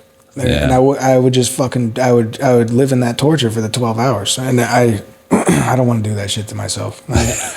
Nope. I already know what. Imagine the Indians when they did peyote, the whole thing bro. Is, I know that the gain that I get from it is my own little piece of peace, and my own better understanding of what peace is. But if I just take what I have right now, the explanation and understanding of peace that I have now, and I think about it and I harp on it a little bit, I'll be at the same place than I would if I took that hallucinogen. And I've learned that from taking other hallucinogens. It's a piece that you get from it. So like, I have no need to take a hallucinogen to teach me how to be peaceful anymore. Like I know what it is. So like, in order for me to spiritually grow further than I'm at now, I know it's not going to come from a chemical. I know that it has to be self-endured, self-taught, self-found. Yeah, it's inner work, bro. Psychedelics brought me to this point, but I know that they can take me no further than I am. And so that to go back into using them, it will only be a regression into my spiritual growth. And I know this now, and that's why I've had the psychoactives that I've had for an extended amount of time, because I don't use them anymore. It's just the powers that I've found inside of myself have outmatched that psychedelics deliver. Yeah, well, I mean, but they opened that for me. They did open it for me. This also goes back to just being able to tap in with that inner self. You know what I mean? So like we're thinking like the law of one shit, it's there. It's in there. You know what I mean? The Akashic records it's in there. You just have to fucking tap in. Hell yeah. You know? The thing is, it's like, all right, what do you want to do with the Akashic records, motherfucker? What do you know about it? It's everything, all the knowledge of everything in the world. Okay, you got all that. What are you going to go extract, and for what reason? Right. Do you have a reason to go in there, or do you just want to finger bang it? Yeah. You want that power to be able to go in there? Because that's when you start realizing where your ego is and who you really are, is when you start dissecting what the fuck your purpose for doing anything is. I think you find out eventually anyway. Probably, you know what I mean? When I don't you're think back most into people the ether. ever do. Ever. That's a level. That's the first step into spiritual growth, and I don't think anybody ever. I'd say 85% of humanity never even experiences that. Well, they don't know what it is either. It takes work. You're not just gonna drop on you. No, it takes struggle for you to give it. For you to seek it. For me to seek it, I had to be at a broken spot where every angle I was trying in life wasn't working for me. Most of society, that shit doesn't happen to. No. So like they can continue going to their shitty job, their shitty work, and they can deal with that on a level that they never have to have spiritual growth. TikTok it up. So like they'll just scroll themselves to death and go to sleep the next day. Yeah. But you got to fucking grow. And that's I've come to grips with that. And that's how they're gonna rock. I wouldn't bash them or nothing, No, I don't bash them at all. It's just like that's the role. You checked out. Yeah, I mean, to give people advice beyond that, like it's just like it's almost foolish, because it's only going to be personalized. After that first step, every avenue of growth that you can give advice at and shit like that, but it might be it's kind of like speaking Chinese to somebody else. It's just like, all right, this is what worked for me. That avenue definitely ain't gonna work for you. But like, I don't know. Like, I guess maybe the energy, the transaction of like you giving the energy that you gain from doing that experience via your words into their ears, maybe that transaction gives them the energy you need it to. But I don't think the words actually do anything. Yeah.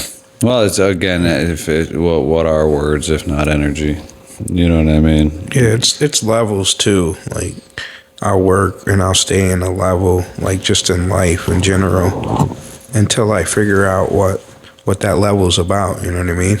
Then I master it. I get comfortable in that level, and then I get It's time to level up. You level up, and now I'm a rookie again in this next level. You know what I mean? So there's always constantly room to. There's always challenges, things to work through. So when you get to these new levels, now you're like, damn, I'm a little nervous. I gotta. Yeah, but that's shit. You know that though. Keep going, bro. Yeah, That's fucking awesome.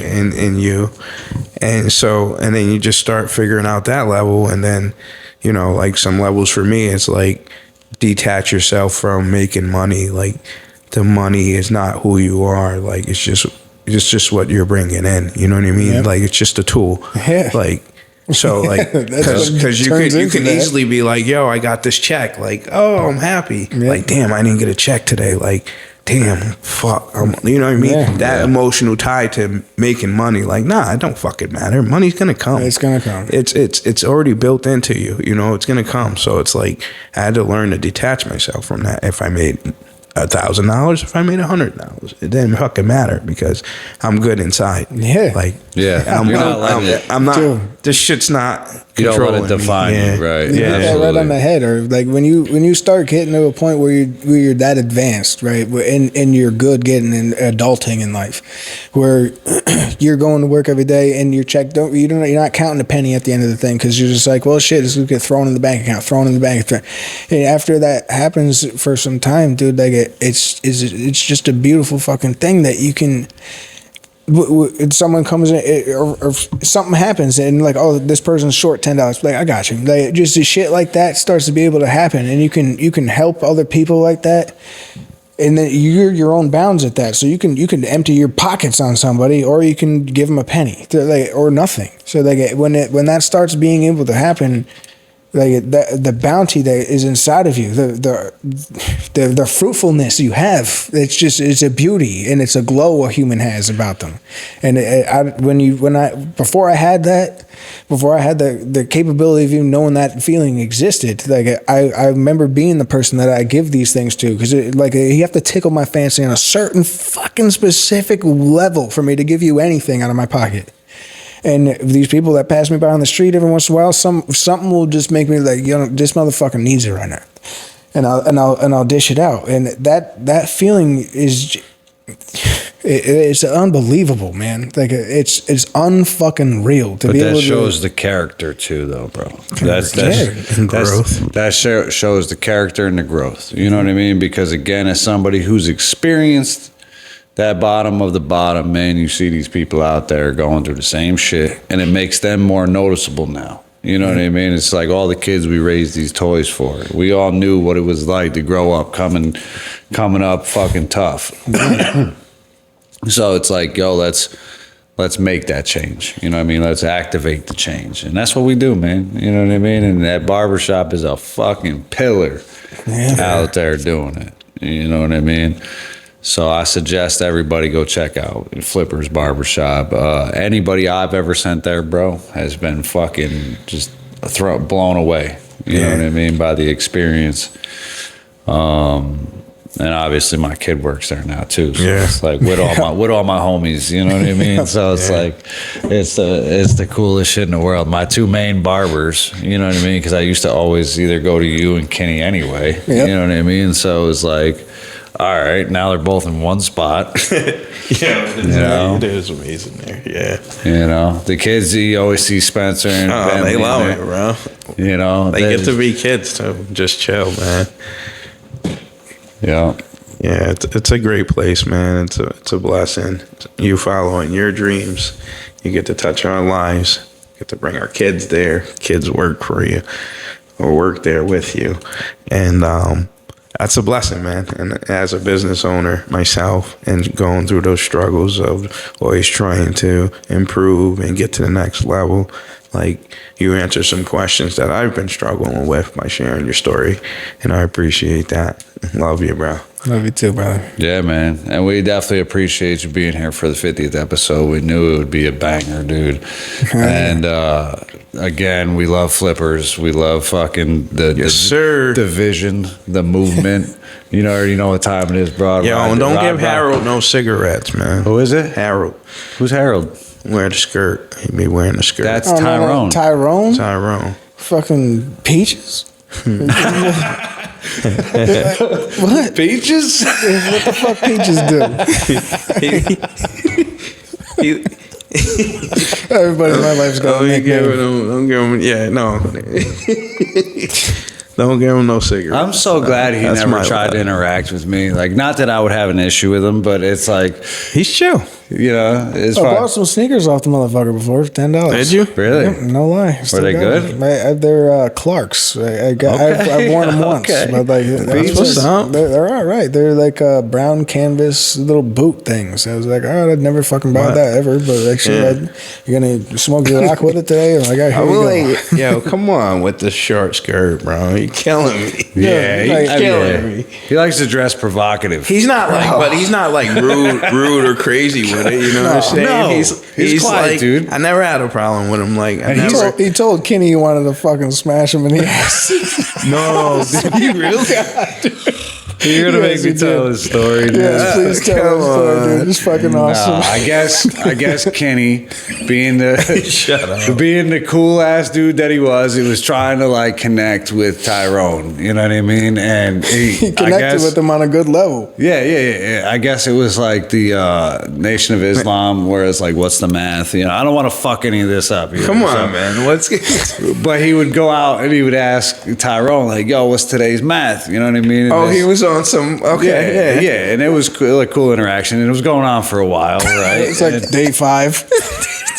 he said, yo, Tyrone, what's the math? And he's like, yo, I would want to fuck you in your ass. I'm so sorry, Kitty. We love you. Oh my God, it's just Tyrone saying that shit. But- I just pictured that dude saying that shit. So, Stop. yeah. Stop this. Yeah. But, Tyrone saying that to fucking. so he, you know, he does his thing. I'm gonna tell you the math. Ever told me this, that shit, laughed about it like 5 times later that night. I was like, oh my God. Well, downtown is real Yeah. interesting, man, because you can't, like, what was it? What's his face? Oh my Poor God, kid. who was the dude that sang the song for $1? Like Ben. Ben with the magic carpet. This fucking guy. $1. You Dude, No, he's like, you give him $1, right? He'll come up to you and he'll ask you for $1. And you give him $1, and he's like, or no, he said, I'll He's like, sing I'll you a sing a song song for $1. For $1. Okay. And and then sing your ass a song for $1. But it started with him having a fucking carpet he got from somebody donating him a carpet to sleep on, and it was like a magic carpet because it was a tapestry. It had all this He went fucking weird viral, ornament, bro. Yeah. like crazy pattern on it. And he wrote this sign. He'd be passed out on drugs on this carpet all day, and it'd say "Advice from crackhead on magic carpet, $5." I remember walking by this shit and looking at it and just being like, oh my motherfucking God, this guy is so blown. And the next day he gets up and he's walking around with other people and he's just like, oh, I'll sing you a song for $1. And to know, like, what song do you want to hear? I'll sing you one for $1. This with the most charming voice you'd ever heard. Maggots crawling out of his fucking hair, Bro. scabies jumping off his skin. Just like, oh, yeah, what song would you like to hear, beautiful? And then, It's just like, but what? then he would get the $1, and then he'd be like, "I'll suck your dick for another $5." he's just not. He ain't right. He's not doing that. And this is the This is the homeless population of This is Troy. the community, man. you got to deal with it, and then you got the hookers out there too, and they're fucking running around. And when their pimp doesn't pay them right, you fucking know because they. it, I really? swear to God, they'll walk around and be like, he don't pay for shit. We're gonna find a new one and blah blah. They're just- and I know which Is ones there they a are. void that needs to be filled down there? There is. Like, someone needs to go down there and rein these bitches in because Pimp they're hands. running around fucking disrespecting their fucking band. The Fifth Hand's way strong. I don't know. strong. Like, they're disrespecting him out in the open air. I know it. Come so on. like, fucking, he doesn't have that strong of a ring on him. Like, That's funny. it's This is Troy. This is Troy. definitely I love true, it. man. And it's crazy because this morning I'm leaving my house and the one dude with the dreads that's always in front of Stewart's just getting the door for everybody all the time. Yeah. He's sitting in front of my my door, and he's got his carpet rolled out and his little cigarette rolling station on it. He's sitting Indian style out there, letting the sun hit him in the morning, and I'm like having a cup of coffee, and I'm like, what the fuck is this? What? Some rays. Like, this motherfucker's enjoying the sun in my fucking stew. Like, what the fuck are you doing? He's like, yes. But Mike Kamaj, the guy that owns fucking I Love, comes out of the fucking pizzeria like a fucking gorilla. He's like, get the fuck out of here, you piece of shit. I just cleaned up after you. I don't want to pick up your fucking shit anymore. Get the fuck out of here. And just starts screaming at this guy. And the guy's just like, okay, sir. And just gets up and walks away. And I felt a little bad for the guy, but I'm just like, dude, like, that's better than a brick to your fucking head. Because that's what's coming. You can't just impede on people like this. You can't just, it's one thing to I've been homeless, right? Like, not to that level, not to a level where I don't have shelter. Yeah. Like, I always found at least public housing, something to have I never had one night that I didn't have a roof over my head unless I was camping of some kind. There was no night like that. These people are out there every fucking night of their life. They don't got shelter. I don't know where the fuck they're sleeping. Like, they don't have a motherfucking thing. Cold, so their life is really, really fragile, right? And then I'm just like, all right, look, what's the benefit? Like, then I get into the discussion, all right, look, what's the benefit to keeping them alive? It's just like, all right, what can they change? Do they have the possibility of changing and becoming something that'll improve the world, or is ending their life now more beneficial to like them and the world? No, just like death. Like, just I'm being honest. No, like, at what point? At what point is it decay? At what point is it a waste? Yeah. I mean, well, it's a tough argument because every human being, I don't give a shit who you are, you're gonna walk by someone at that level, and you're not gonna have the appropriate amount of empathy to be able to help this person out of there, because they don't have the will to even change. They don't have. How do you help him? Like, what do I do with this man that's sitting out in front of my fucking house? I don't fucking know. Like, do I treat him like shit and tell him to get the fuck out and become someone else's problem?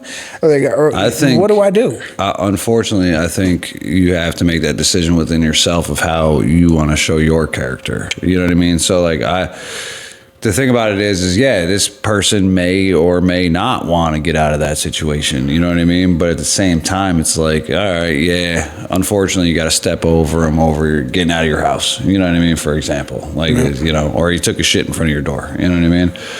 But really, at a grand scheme of things, you got a door to go into. You know what I mean? And I think you're only lowering your vibration by treating them a certain way. Exactly. That's why when I see him, I'm just like, Nate upstairs beat Peaches with a fucking cane. Like a month and a half ago, Peaches was standing outside of the house, and his dick was flopping around, and Nate got sick of seeing this shit, and he's just like, yo, I'm sick of this, and just get the fuck away from here. And he was just like, I'm not leaving. Blah, blah, blah. Gave him a little stank. Nate went, put his dog inside, came out with a fucking cane, and beat Peaches into the fucking ground with it. Broke the cane and everything. And like, it's just. Like, this is the kind of shit that's going to happen. Like, when someone doesn't have a mind that's capable of understanding you're at a bad place in life and there's nothing either one of you can do about it, and being outside isn't really that bad for either one of you, if you can't come to that kind of conclusion, the only thing you're ever going to be met with is violence. Like, you're impeding on other people's way of life at this point. Yeah, they should farm them out. I totally feel like they should not be there. You know what I mean? But I also feel like that someone in Nate's position without mental health issues, looking at a Peaches with mental health issues, he's obviously a 6 foot tall black man that stands out on the corner with his dick out. You know what I mean? Like, we know that this isn't normal behavior. No, you have to. You have to be a little bit more above that. You know what I mean? Like, you can't go out there and just beat the fucking shit out of the dude. You know what I mean? I understand. We all want to. Everybody would love to. But then are you going to live with the fucking? It's going to be extra crimes. You can't do that. You know what I mean? And it's just tough because, again, what do you do with these homeless people? And he's like OG Troy. He was the dude that was here. He's been there. Yeah, he's been there since he was cross-dressing shit at Joseph's house for fucking. Yep. There's nothing he can do. Decades, Like, 20 plus and Troy years. the thing is, Troy's already sanctioned off my section as the ward for it to happen. So that's why Try doing this shit near the country club. No, they shut that shit down. Try doing it near RPI. Get the fuck out of here. Yeah, but you know what though, Johnny, is they have some action down there. So there are people, you know what I mean, that are trying to get these motherfuckers out of there. So now, like, finally, there's people making a stir about it. Nobody's going to accept them. The thing is, the city, they're doing shit. There, yeah. The city's got a fucked up view of what it is. Like the leadership in the city, I don't know them by name. I don't follow them like that, but I know what they do because I live in the city. And the city is not. They're not. You want to tow away the cars, right? You want to do a motherfucking thing with the thing that people that have money have cars. You don't fuck with the money in an economy, especially when it's strangled to death like in Troy. You let that shit flow as fluid as possible. People with fucking cars have money. Money feeds your city. Don't tow fucking cars left and fucking right from people that have fucking money. That's just stupid as fuck. Clean the street up. Get the people without the fucking money, the things that aren't doing shit, and remove that from the street and watch how much money that street generates. Get that shit the fuck off the street. Put it somewhere the fuck else where there ain't no possibility of making fucking money, and watch this street grow. Like my street has been strangled to death because I think no investor is going to come to. No real look at Tattoo fell the fuck apart. Well, but you have to look at you have to look at the leadership, the ownership. You know what I mean? Again, they're not good. Like they just put a dispensary down there. You know what I mean? That what is the soft corn porn closed down? But that shouldn't even have been there. You know what I mean? That to me, that's a terrible business decision for anyone. Get that out of here. That was stupid. You know what I mean? I love that restaurant. What? I loved that restaurant. Yeah, but it maybe not there though. No, it was perfect because it's right across the street from my house. No, but you get what I'm saying though. Is like that could have been a perfect place. It's like the brown bag, bro. It could have been the perfect place at a different spot. Yeah. You know what I mean? And with down there, they already built that building. You already got all the hipsters, all the fucking, you know what I mean, the younger cats that are living in those buildings. You got all the buildings downtown around the way too, with the Dowshy building and the fucking got the new riverfront. Dude, it's changing at such a fucking rate right now. You're right, dude. The wave is about to fucking. The wave is coming. It's crashing right now. It's crashing right now. No. This wave is still on the out, bro. Oh no. So you have, dude. Listen. The only way for me being able to play in the real estate world right now. Oh yeah. I mean, yeah. And that's the forecast I'm looking at because that's going to tell me the actual future of what's happening around me, and the buildings and shit like that. That street, like 3, 4, 5 years from now, dude. It's at such a fucking swing right now. The waves crashed. If I don't buy right now, I'm fucked. I'm gonna be I'll be strong armed the fuck out of ever buying a damn thing stop down there. You don't buy now. I'm telling you right now, the value of that building will double. I know, man. In a couple of years. It's making me fucking super like, damn, I'm going to spend $0.6 million on a fucking piece of shit building. Even apartments, bro. We're like, as a people, like they squeezed us really good, man. We're like really boxed us in, like interest rates high, like price of money's high, like all of our expenses are high, like your margin for error is fucking small, regardless, like any turn can fucking happen, and shit goes sideways. But we need these conversations to happen, bro, because shit's got to change. We can't continue to, I'm not taking no more shit on my back. Mm-hmm. I carry enough shit. Yeah, but we got to watch what we're fighting for here. Because we get these fucking things cleaned up. At what price?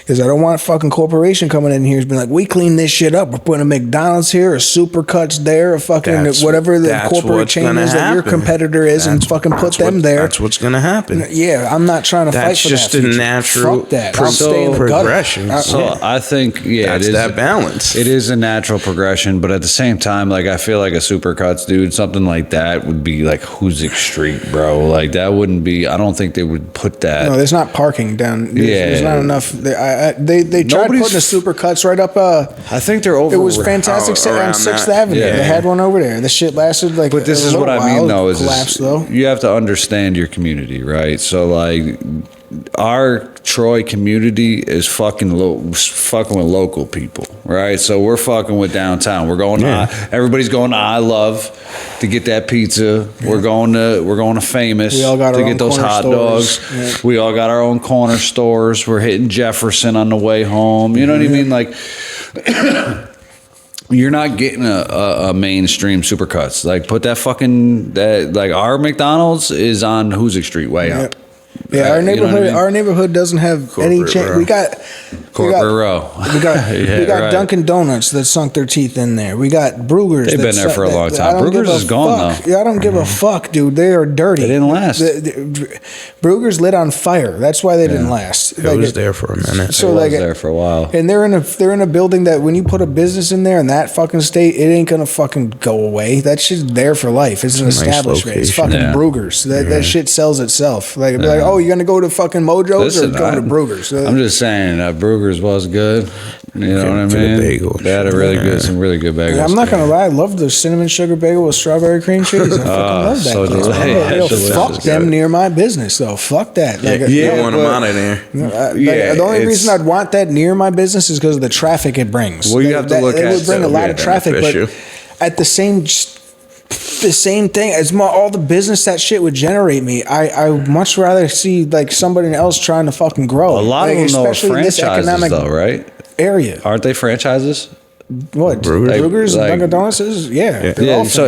So there's some dude that is like owning. But like you're not bringing your own style in there, man. Like you're bringing an investment in with a playbook. Everybody's got their role. Like, it's everything. How much money you make in your first month is forecasted to the penny. Yeah. And if Dude, you I remember hit when that that shit, was a restaurant there. Remember when I was a restaurant there like years and I remember being a kid and that almost looked like a Ponderosa. And I got to figure out what was there. At that Dunkin', that corner is the worst. It's like you have the greatest corner up a block at your corner, and then you go down to Dunkin's corner, bro, and there's action. It's like Dunkin's corner's always been. That corner's got bodies on it that grow every fucking year. Every year that corner grows. Like my corner has got a couple of bodies on it too, but that one's got like tenfold. Like it is not safe there. Like you go over there, you'll watch. If you just sat across the street with a camera and watched, you probably see 3 people getting fucking good money out of there selling drugs with their little runners doing it. So you might have one guy doing it one day, another guy doing it another, and another dude that does it sporadically for a hit and miss kind of a thing out of Albany or something. But like there's. you see them, you can see it, like, and you're just like, all right, like that guy, that's T's man. You can see which ones go to who and what. You start understanding shit, and this is like, all right, that corner's not fucking good at all. But you can see if you don't know how drugs work, you can see the whole fucking thing right there. It's just like shit. Yeah, if you sit there long enough, dude, you see the whole shit, and that's why a lot of those like hand-to-hand transactions out on the street, you know what I mean? It's like, dude, that's no wonder why you're going to fucking jail, dude. You're just serving anybody. Like it's the same thing now though, but they ain't going away. It's like people are doing it. That's the bail reform, though. It ain't just bail reform, dude. I'm not saying the whole mentality of the country right now. It's just like, they sell crack. It's how they feed the baby. It's okay. It just changed. What the fuck do you mean? Like you don't know the struggle? Like times is hard out. I think I know a little better than you. Times is hard. I think it changes under Trump. You know what I mean? And I'm not saying like it's like super dynamic, but I think. They're gonna kind of invest in the police in a sense. You know what I mean? Stop and frisk, smack. Yep. You know what I mean? Promoting that. Is he? Yeah, of course. Whatever. Is he really? Like, no way. Yeah. Shut the fuck up. Stop and frisk got me for that's not good. No, it's terrible. It knocks you. It is, but it opens the door for fear again for a criminal. Like, so you can't walk around with your strap. Cats is just they got it in the bag, and it's just they got little designer bags on and shit. Like, oh yeah, got my deuce in there. Got an extended clip too. Like, bitch, you're gonna do the 15 for that, huh? Yeah. You get a speeding ticket. Have a good one. But now with the stop and frisk coming back, that fashion's going away. Yeah. They ain't gonna be packing it like that anymore. That's so insane. I thought the Supreme Court ruled. I didn't know we were gonna talk about this. No, we don't have to. But yeah, we'll get into that later. It's not passed or anything. It's an idea out there. But we'll talk about that another time and get into it, because that would piss me off, dude. That's crazy. Like, I mean, it is what it is. I didn't vote for the guy, but it doesn't surprise me that he would go that way. But either way, I mean, I guess we'll see what happens. Shit's gonna change now. This shit is gonna change. You know what I mean? And there's gonna be a real mass deportation. Like, so they're gonna be scooping all these motherfuckers up. See, the thing with the deportation and all the rest of the shit that I'm seeing now, I see a lot of good shit happening from that.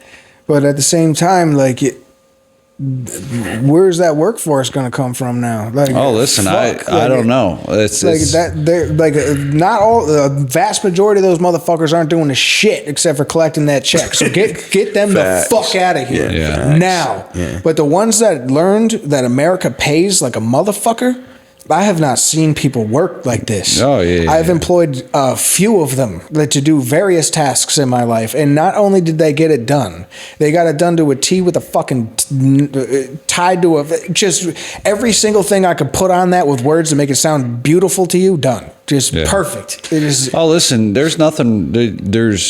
There's the good and there's the bad. Oh yeah, you get some. Yeah. That's all we can say. You get some turds for sure. What I mean? No, we got it. It's not good and bad. You get like one good for 10,000 bad. No, but that's how you define it, though. Is you get a couple good ones. Okay. and you got a fucking whole bunch of bad ones. You know what I mean? Yeah. So it's really finding those people. You know what I mean? Because we've both had experiences too, and then it's like you get some, bro, and there's like they try to muscle up on you, and it's like, well, motherfucker, what? Yeah. They try to fucking unionize? Like, what are you? Get the fuck out of here with that. Look, well, shit, there are powers and numbers, and fuck, dude. Like, but there's ways of doing things. There's like, you can find someone that's cool and wants to do business, or you can find someone that's trying to extort you. You know what I mean? Like, and nowadays it's harder to tell who's trying to fucking extort you. You know what I mean? With the mass migrants. True. You know especially them like, being taught all different ways to survive. Yeah. And I'm like, you have to go in the world and you have to be sadistic in order for you to make it. And so they get taught how to be that way. Yeah, listen, survival, bro. Yeah. I'm not knocking survival at all. I'm just saying, like, it's like one of those things where, like, you just can't, like, if you're going to come, you got to at least kind of assimilate to the culture in a sense, you know what I mean? So it's like, do your thing, be you know what I mean? But you just can't just turn around, whack somebody right in the street. No. You can try to do it. You know what I mean? Like, you can't just, it is what it is. You know what I mean? As much as, like, you know, it's not happening really like that, but there's a dude on trial right now for murdering that jogger who was a migrant down in New York, down in like Central Park or some shit, right? Georgia. Maybe I'm fucked up on the place, Georgia. But Lincoln Riley. Yeah, there you go. Yeah. It's like, but he's on trial now. He's a migrant. Don't even speak English. Been here fucking. He was on the hunt. Yeah. Chased her down while she was jogging. But we'll see. We'll see how it goes. I hope they clean Troy up. And I've always said that you've got the best corner either way. Because it's just, we can stand out there, bro, and just fucking just feel the love everywhere. You know what I mean? Like, Clean the shit out. You know, I'm not a business owner there. I just have a friend with a business there. So it's like, it's not like trust me, I try to kick them dudes out of there all the time. You know what I mean? They're not leaving. Like, bang, get down the fucking street, bro. Like, just kick rocks, bro. But at the same time, it's like, you know, how much can you really do? You know? we'll see. I don't know. I don't understand why they don't go to shelters and shit like that. They can't do their lifestyle like that. They got to be in at a certain time. You give someone a rule or restriction, they're like, fuck that. Yeah, you're You right. go on the street, like, I've been. At a party be at fine, 11. man. I'm not doing that. And a party under the bridge at 11. Every once in a while, they'll go in there for resources and shit like that. They have Yeah, to. check It's just in. like an oasis for them. They'll go in there every once in a while, kind of a thing. I knew dudes that would do that with jail. Like there was a homeless cat, bro, and he would this fat dude Nicky. I can't remember his last name, but he would go in every winter. So he would spend the winter in the county, and then literally stack up. He'd gamble the whole time he was there. So he would like get like people to gamble with food with commissary, but then he would have other people send him cash and put it in his shit. So when he got out, he just had a boatload of cash and fucking would turn around and go right back to the street. His thing was drinking. He was like a drunk. Loved his natty daddies. You know, That's crazy. yeah, Troy's crazy, man. But I guess we'll start wrapping this one up. But Johnny, thanks again, bro, for coming on. And now we got a proper episode, and we can get this shit sir. up. And it's number 50, so this was a big deal to me and a big deal to Irv as well. And we appreciate it, bro. Thank you so much. You're very welcome, man. Make sure you guys pop into Flipper's Barbershop, get a haircut, check everybody out, drop a toy or a turkey. Yep, please do that, because that shit helps. It helps, It helps bro. a lot. It helps. And thanks for fucking tapping in. Hit that subscribe button. We'll catch you guys later. Peace. Peace.